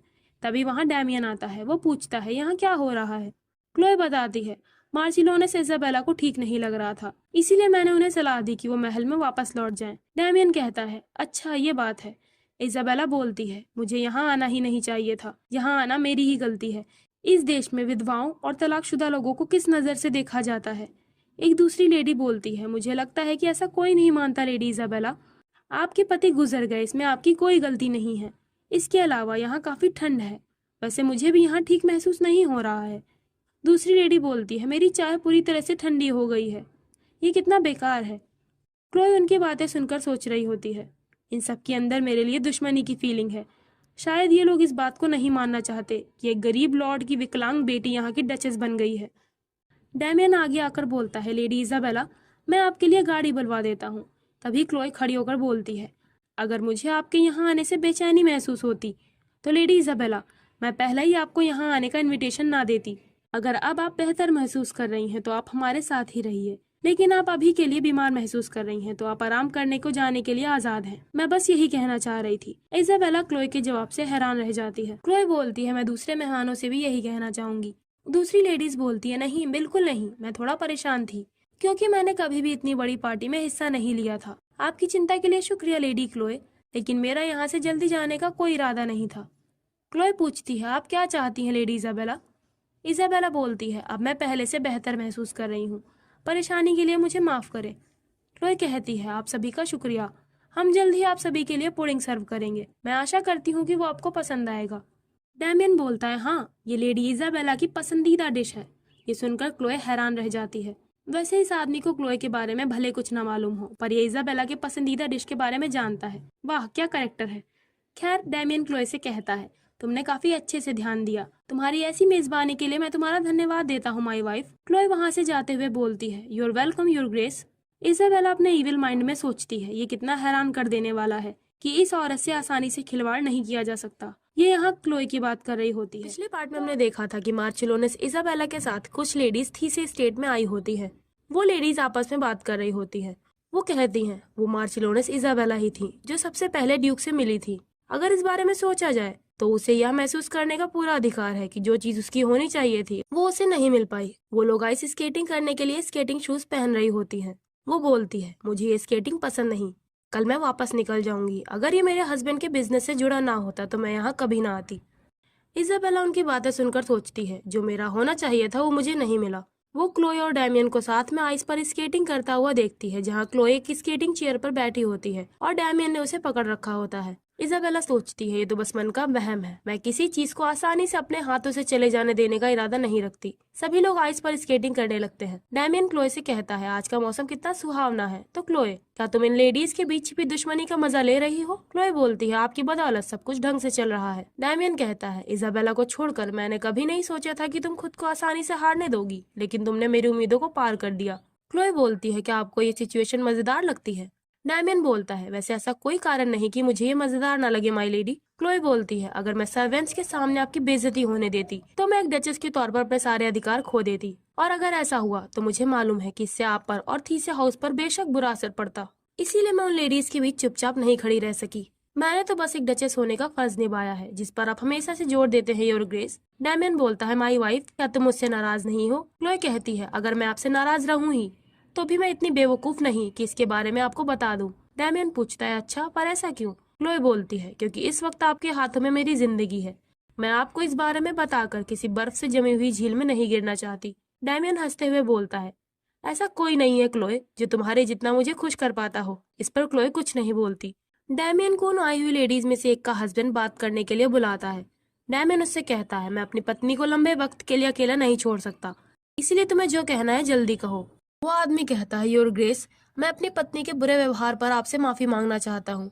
डैमियन बोलता है, क्या तुम सिर्फ यही बताने के लिए मुझसे मिलना चाहते थे? वो आदमी बोलता है, प्लीज मुझे माफ कर दीजिए योर ग्रेस। क्लोए अकेले ही उस स्केटिंग चेयर पर बैठी होती है। डैमियन उसे देखकर मन में बोलता है, इस समय तुम क्या सोच रही हो क्लोए? अगर मैं ये जान पाता कि तुम्हारे दिमाग में क्या चल रहा है तो क्या इससे मेरी बढ़ती हुई प्यास खत्म हो जाएगी? मैं जानना चाहता हूँ कि तुम्हें ये दुनिया कैसी दिखती है। मैं तुम्हारे हर पहलू को जानना चाहता हूँ और तुम्हारे दिमाग को समझना चाहता हूँ। मैं चाहता हूँ कि तुम्हारी आंखें सिर्फ मुझे देखें और इस दुनिया में सिर्फ मैं ही तुम्हारी नजरों में मौजूद रहूं। वैसे मैं ये क्या महसूस कर रहा हूँ? वो सोचता है, कहीं ऐसा तो नहीं कि मैं चाहता हूँ कि क्लोए मुझे चाहने लगे, लेकिन मैं डैमियन वॉन थी से क्लोए से खुद के लिए प्यार पाने की इच्छा करने लगा हूँ। ये सोचकर डैमियन ब्लश करने लगता है। वो बोलता है, क्या मैं पागल हो गया हूँ? तो यहाँ हमें ये पता चलता है कि ड्यूक डैमियन थी से सच में क्लोए से प्यार करता है, पर लगता है इसके प्यार करने का अंदाज काफी खतरनाक किस्म का है। डैमियन उस आदमी से कहता है, सुनो लॉर्ड स्पेंसर, अगर तुम माफी चाहते हो तो तुम अपनी पत्नी से बोलो कि वो सीधे डचेस से माफी मांगे। तुम इन मामूली बातों में मेरा वक्त बर्बाद मत करो। इससे पहले कि कोई मेरी प्यारी पत्नी क्लोए के खिलाफ कोई साजिश करे, मुझे यहाँ से जाना होगा। डैमियन वहाँ से जाने लगता है। तभी वहाँ की लेडीज चिल्लाने लगती हैं, अरे नहीं योर ग्रेस, लेडी थी से खतरे में है। किसी ने क्लोए की स्केटिंग चेयर को धक्का दे दिया होता है, जिससे वो जमी हुई झील में गिर जाती है। क्लोए बाहर निकलने की कोशिश करती है, तभी बर्फ टूट जाती है और वो झील में गिर जाती है। क्लोए डूब रही होती है। वो सोचती है, ये क्या हो रहा है? ये पानी बहुत ठंडा है, मैं सांस नहीं ले पा रही। क्या मैं सच में ऐसे ही मर जाऊंगी? अगर मैं सच में ऐसे ही मरने वाली हूँ तो मैं एक बार उन्हें देखना चाहूंगी। वो अपने डैड लॉर्ड वर्डियर, एलिस और गिल्स को याद करती है। उसे डैमियन का चेहरा भी याद आने लगता है। क्लोए बेहोश हो जाती है। तभी वहाँ डैमियन आकर उसे पानी से बाहर निकाल लेता है। वो चेहरे से काफी डरा हुआ लग रहा होता है। वो गुस्से में इस साजिश को करने वाले इंसान के बारे में सोचने लगता है। दिन शाम तक क्लोए को होश आता है। डॉक्टर बोलते हैं, आपको आराम की काफी ज्यादा जरूरत है डचेस। ये तो अच्छा हुआ कि ड्यूक तुरंत बिना देरी किए आपको बचाने के लिए पानी में कूद गए। अगर उन्होंने जरा सी भी देरी की होती तो इससे आपको बहुत परेशानी हो सकती थी। मेट बोलती है, मैं बहुत खुश हूँ कि आप सही सलामत है माय लेडी। क्लोए सोचती है, स्केटिंग चेयर अपने आप नहीं चल सकती, यानी इसका मतलब एक ही है, किसी ने जानबूझकर मुझे धक्का दिया था। वैसे ये अंदाजा लगाना मुश्किल नहीं कि ये किसका काम है। वो मेट से कहती है, तुमने कहा कि मार्चिलोनेस इजाबेला को छोड़कर बाकी सारे मेहमान वापस चले गए हैं। मेट बताती है, हाँ माय लेडी, आपको ऐसे देखकर लेडी इजाबेला बेहोश हो गई थी। क्लोए बोलती है, वो अब कहाँ पर है? मेट कहती है, पर आप ये क्यों पूछ रही हैं माय लेडी? क्लोए बोलती है, कोई खास बात नहीं, मुझे इजाबेला को कुछ बताना होगा। इधर इजाबेला डैमियन के साथ उसके कमरे में होती है। इजाबेला कहती है, आखिरकार अब मुझे तुमसे बात करने का वक्त मिल ही गया डैमियन। डैमियन बोलता है, हाँ मैं तुम्हें बोलने का मौका देता हूँ इजाबेला। इजाबेला बोलती है, सब वैसा ही है जैसा कि मैंने आशा की थी। प्रिंस जोहानस की बीमारी और ज्यादा बढ़ती जा रही है। ऐसा लगता है कि राजा को शक हो गया है कि जल्द ही बगावत होने वाली है। मैजेस्टी ने मुझे जान से मारने की धमकी दी है अगर मैं तुम्हें उनके पास स्वान तक नहीं लेकर गई। तो इसीलिए डैमियन, तुम विंसबेरी के विला में छिपने के बारे में क्या कहोगे? मैं मैजेस्टी को बता दूंगी कि तुम वहां जाते वक्त रास्ते में कहीं गायब हो गए। मैं तुम्हारी मदद करूंगी डैमियन, मैं तुम्हारी साइड में हूँ, तुम चिंता ना करो। डैमियन बोलता है, मैं उम्मीद करता हूँ इजाबेला कि तुम ये नहीं सोच रही कि मैं सचमुच तुम्हारे कहने पर विंसबेरी चला जाऊंगा। इजाबेला कहती है, लेकिन अगर तुम वहां नहीं गए तो तुम्हारी जान खतरे में हो जाएगी। वो इजाबेला के गालों को टच करके बोलता है, तुम्हारी स्किन ठंडी हो गई है इजाबेला। ऐसा तब होता है जब तुम झूठ बोल रही होती हो। इजाबेला को शौक लग जाता है। डैमियन बोलता है, शायद विंसबेरी में असैसिन्स का कुछ ग्रुप मेरा इंतजार कर रहा होगा ताकि वो मुझे जान से मार सके। मुझे जाल में फंसने के लिए वहां जाना होगा, है ना? इजाबेला बोलती है, तुम ये क्या कह रहे हो? डैमियन मुस्कुराकर बोलता है, तुम नादान बनने का ढोंग मत करो। तुम मेरे सामने खुद को बेवकूफ साबित कर रही हो इजाबेला। क्या तुमने सच में ये सोच लिया कि मैं ये नहीं जानता कि तुम मुझे धोखा दे रही हो और तुमने राजा से हाथ मिलाने का फैसला ले लिया है?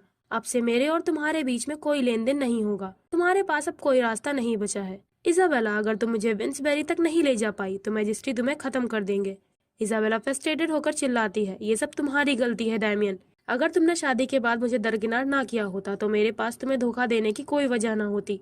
डैमियन बोलता है, काफी अजीब बात है, मैं कैसे तुम्हें दरकिनार कर सकता हूँ जब मैंने कभी तुम्हें अपने साथ माना ही नहीं।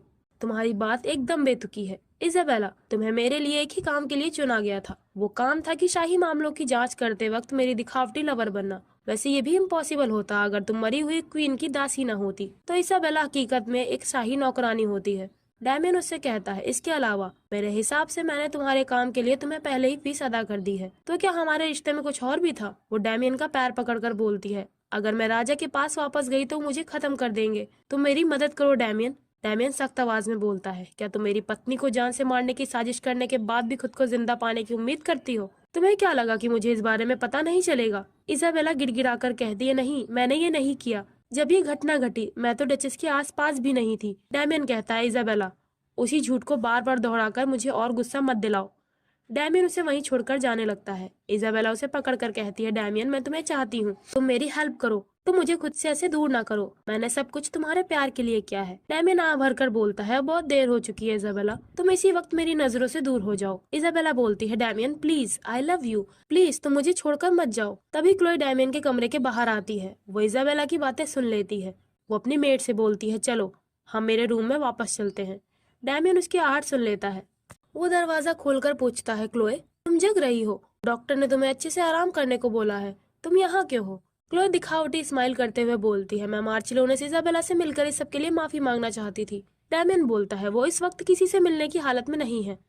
तभी क्लोए कहती है, योर ग्रेस, चूंकि आप भी यहीं पर हैं तो मैं आपसे कुछ कहना चाहती हूँ। आप मुझे मेरे वर्डियर स्टेट में लौटने की इजाजत दीजिए। डैमियन कहता है, लेकिन मैं ऐसा क्यों करूँ? क्लोए बोलती है, इस एक्सीडेंट की वजह से मैं अपने फादर से मिलना चाहती हूँ। ये सफर ज्यादा दिनों का नहीं होगा। डैमियन कहता है, मुझे डर है कि मैं इसकी परमिशन नहीं दे सकता। क्लोए बोलती है, क्या मैं पूछ सकती हूँ क्यों? डैमियन बोलता है, तुम अब डैमियन वॉन थीसे की पत्नी पहले और वर्डियर की बेटी बाद में हो। एक डचेस जो अपने फर्ज को ध्यान में रखती हो, वो कभी भी अपने पति को अपने हाल पर छोड़कर जाने के बारे में नहीं सोचेगी, माई वाइफ। क्लोए बोलती है, आप कह रहे हैं अपने फर्ज की ओर वफादार? हाँ योर ग्रेस, आप क्या उम्मीद करते हैं कि मैं वफादारी से अपने फर्ज पूरी करते रहूं जबकि आप अपनी मिस्ट्रेस से अपना प्यार निभाते रहे, है ना? ये सुनकर डैमियन कुछ देर तक शांत हो जाता है। वो बोलता है, क्लोए कहीं ऐसा तो नहीं कि तुम्हें जलन हो रही है? क्लोए कहती है, बिल्कुल भी नहीं। डैमियन बोलता है, बहुत देर हो चुकी है, अब तुम्हें अपने कमरे में वापस जाना चाहिए। हम तुम्हारे वर्डियर स्टेट में जाने के बारे में बाद में बात करेंगे। शायद हम अलग होने से बचने के लिए कोई तरीका निकाल सके, है ना माई लेडी? अभी मुझे कुछ जरूरी काम निपटाने हैं। वो अपने कमरे में जाते हुए कहता है, गुड नाइट माई वाइफ। अब क्लोए महल से बाहर आ जाती है। वो दुखी होकर सोचती है, मुझे ऐसा क्यों फील हो रहा है? मैं बहुत दुखी महसूस कर रही हूँ। मैंने ये शादी ये जानते हुए की थी कि ये आदमी किस तरह का है। मैंने खुद से ये वादा किया था कि मैं उनकी प्राइवेट लाइफ से कोई ताल्लुकात नहीं रखूंगी, लेकिन फिर भी अब ऐसा क्यों हो रहा है? क्या मैंने उनसे आशा लगा रखी थी? वो रोते हुए सोचती है, मैं यहाँ से भागना चाहती हूँ। अगर ये पॉसिबल होता तो मैं एक पल में अपने घर लौट जाती। मैं यहाँ बिल्कुल भी नहीं रहना चाहती हूँ। रात में क्लोए परेशान होकर गिल से मिलने उसके कमरे में आ जाती है। गिल्स उसे चाय सर्व करता है। क्लोए कहती है, गिल्स तुम मेरे यहाँ अचानक आने से चौंक गए होगे, है ना? गिल्स बोलता है, क्या कुछ हुआ है माई लेडी? क्लोए बोलती है, नहीं, तुम चिंता ना करो, मेरी अचानक ही घर जाने की इच्छा हो रही थी, इसीलिए मैं यहाँ आ गई। मैंने सोचा कि तुम्हें देखने से मुझे घर जैसा महसूस होगा। क्लोए उसकी बनाई गई चाय पीकर कहती है, ये चाय बहुत स्वादिष्ट है, तुम्हारा शुक्रिया गिल्स। गिल्स बोलता है, नहीं माई लेडी, ये उसके मुकाबले कुछ नहीं जो चाय आपने पहली बार मुझे ऑफर की थी। क्लोए बोलती है, हाँ, हमें मिले हुए 10 साल गुजर गए। गिल्स कहता है, नहीं माई लेडी, हमें मिले हुए 11 साल हो चुके हैं। वो दोनों उन पलों को याद करते हैं जब क्लोए और गिल्स बचपन में पहली बार एक दूसरे से मिले थे। गिल्स बोलता है, उस दिन आपने जो चाय मुझे दी थी वो मेरी जिंदगी में अब तक की सबसे टेस्टी और बेस्ट चीज थी, मैं उसे कभी नहीं भूलूंगा। क्लोए बोलती है, तुम्हारा शुक्रिया गिल्स, मुझे जानकर अच्छा लगा कि मेरी भलाई किसी के लिए कुछ मायने रखती है। गिल्स कुछ कहने चलता है। वो सोचता है, लेडी क्लोए, मैं आपसे। तभी केतली की सीटी की आवाज आती है। गिल्स हिचकिचाकर बोलता है, माई लेडी, मैं तो यही बताना चाह रहा था कि केतली का पानी उबल रहा है, क्या आप और चाय लेना चाहेंगी? गिल्स सोचता है, काश आपको इतना दर्द ना झेलना पड़ रहा होता। देन क्लोए सुबह दौड़ते हुए महल की ओर आ रही होती है।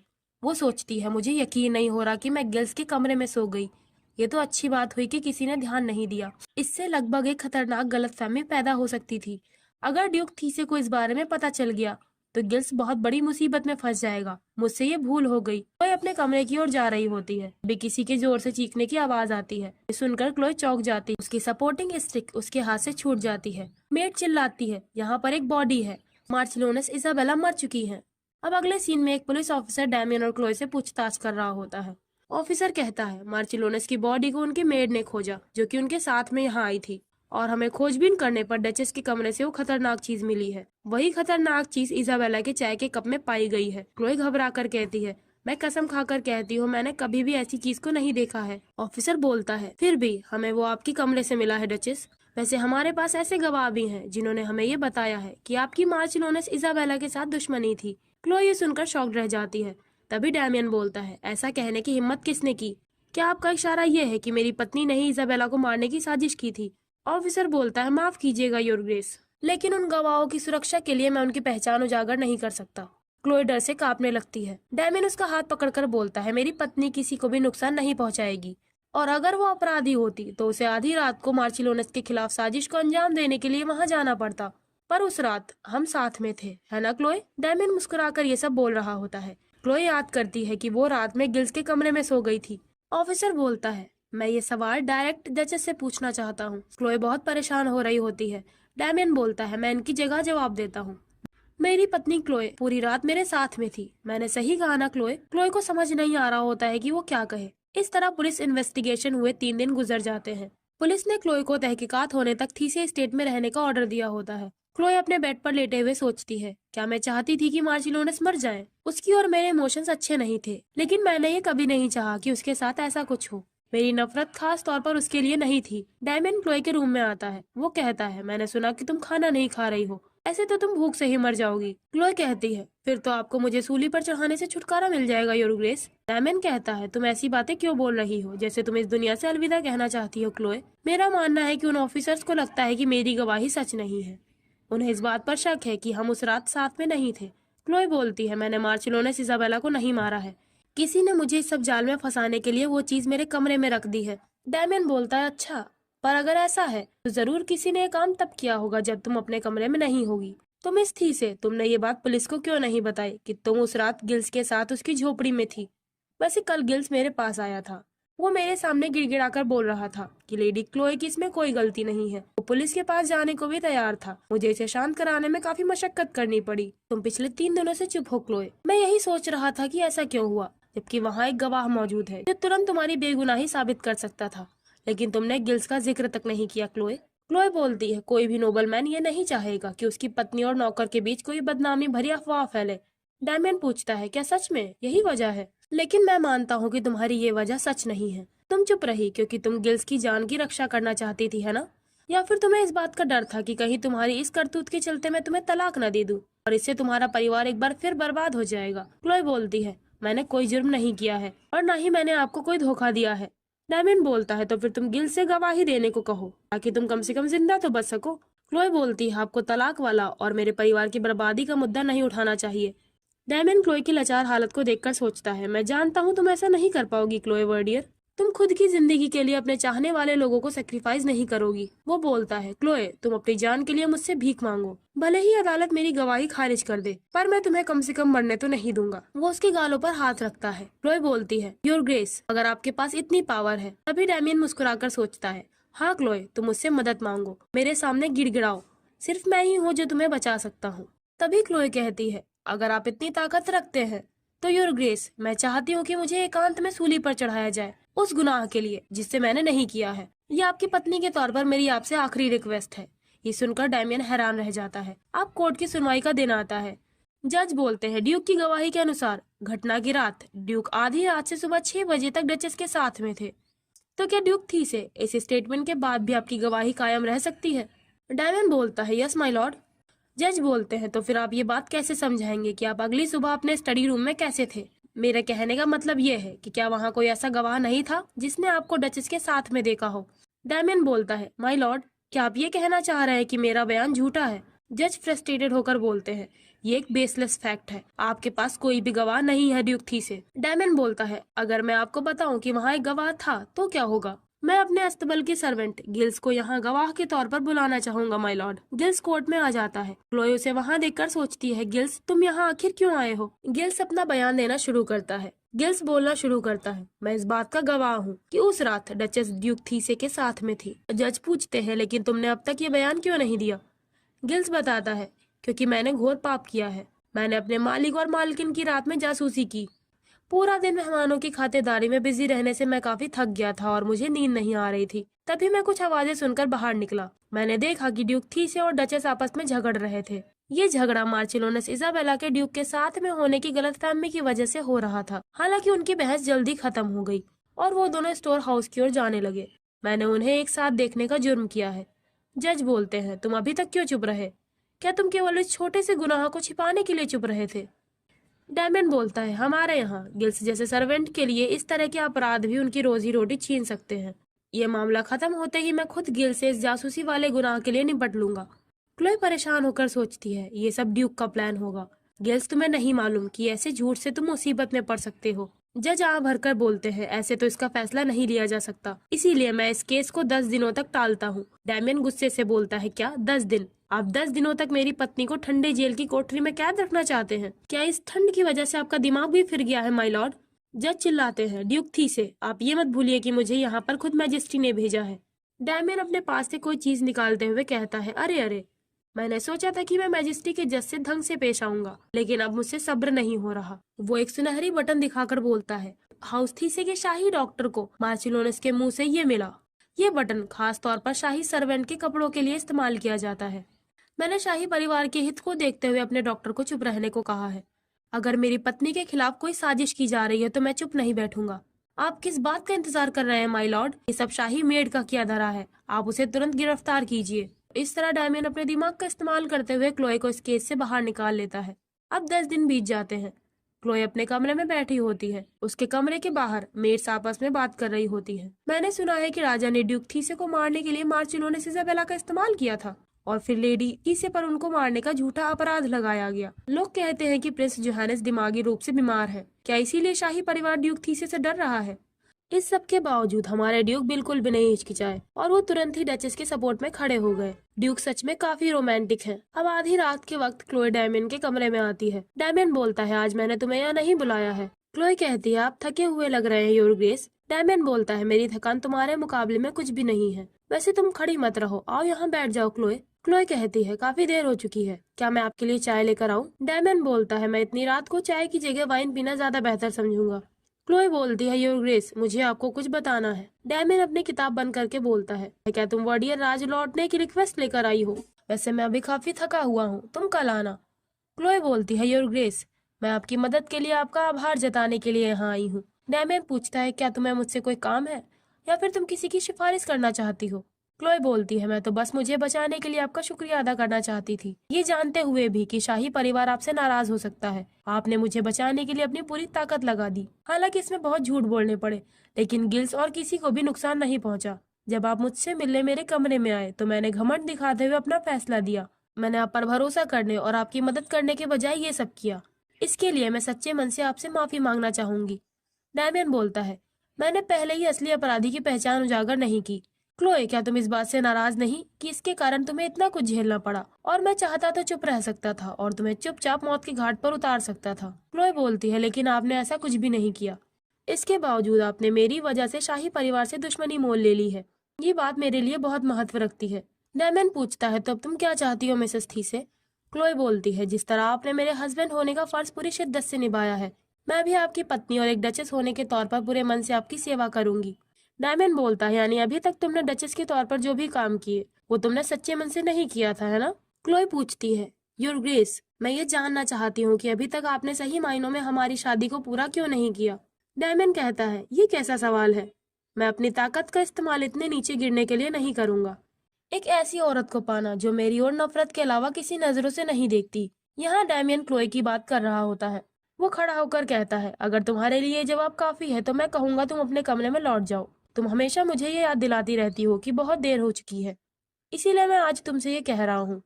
क्लोए उसके कमरे से बाहर आकर सोचने लगती है। अभी 2 हफ्ते पहले ही मैंने ड्यूक थीसे को लेकर कुछ और फैसला किया था और मैं उस फैसले पर निश्चिंत थी। मैं ड्यूक थीसे को एक असभ्य, घमंडी और मतलबी इंसान समझती थी। हमारी पहली मुलाकात के बाद से वो बिल्कुल भी नहीं बदले हैं। वो मुझे हमेशा ही कोल्ड और जल्लाद की तरह लगे हैं।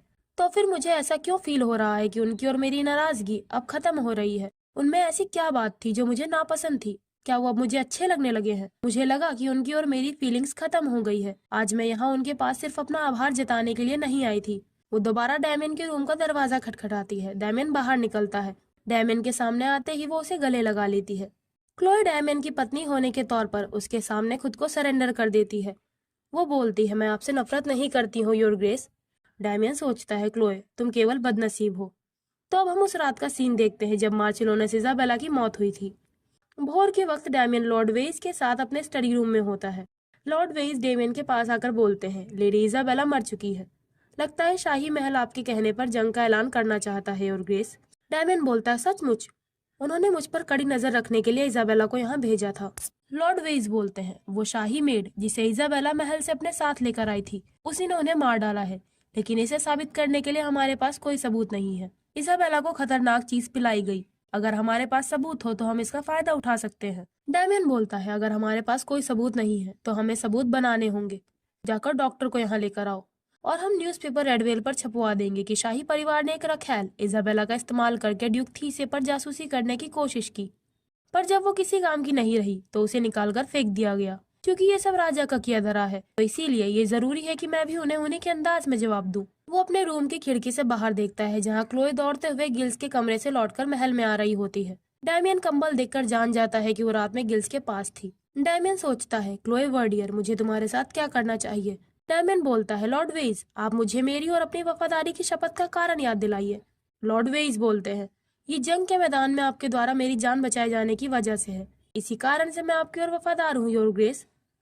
डैमियन ईवल स्माइल के साथ बोलता है, मैंने तुम्हारी जान बचाई, हाँ? और लॉर्ड वेइस, क्या आपको लगता है कि एक औरत भी उसकी जान बचाने के लिए इसी तरह खुद को मेरा कर्जदार समझेगी? लगता है अब प्लान एक्सिक्यूट करने का वक्त आ गया है। लॉर्ड वेइस, तुम जाकर ये खतरनाक लिक्विड की शीशी क्लोए के कमरे में रखाओ। तो इस पूरे सीन से हमें ये पता चलता है कि क्लोए को अपने इस प्लान में फंसाकर बाद में उसका भरोसा और प्यार जीतना ये खुद डैमियन थीसे की ही साजिश थी। वो क्लोए को हर हाल में जीतना चाहता था। डैमियन असल में क्लोए को पसंद करता है, लेकिन उसका प्यार पाने का तरीका काफी टॉक्सिक और खतरनाक है। पर देखा जाए तो यही इस स्टोरी की नींव है। खैर, इस पार्ट के साथ इस स्टोरी का सीजन 1 भी यहाँ पर खत्म हो जाता है। आई होप आपको ये कहानी पसंद आई होगी। वैसे मैं जल्दी इसका दूसरा सीजन एक्सप्लेन करना शुरू करूंगी कि डैमियन की ये साजिशें आखिर क्लोए से कब तक छिपी रह सकती हैं। तो इसीलिए इस सीजन के साथ इस पार्ट को भी हम यहाँ पर एंड करते हैं।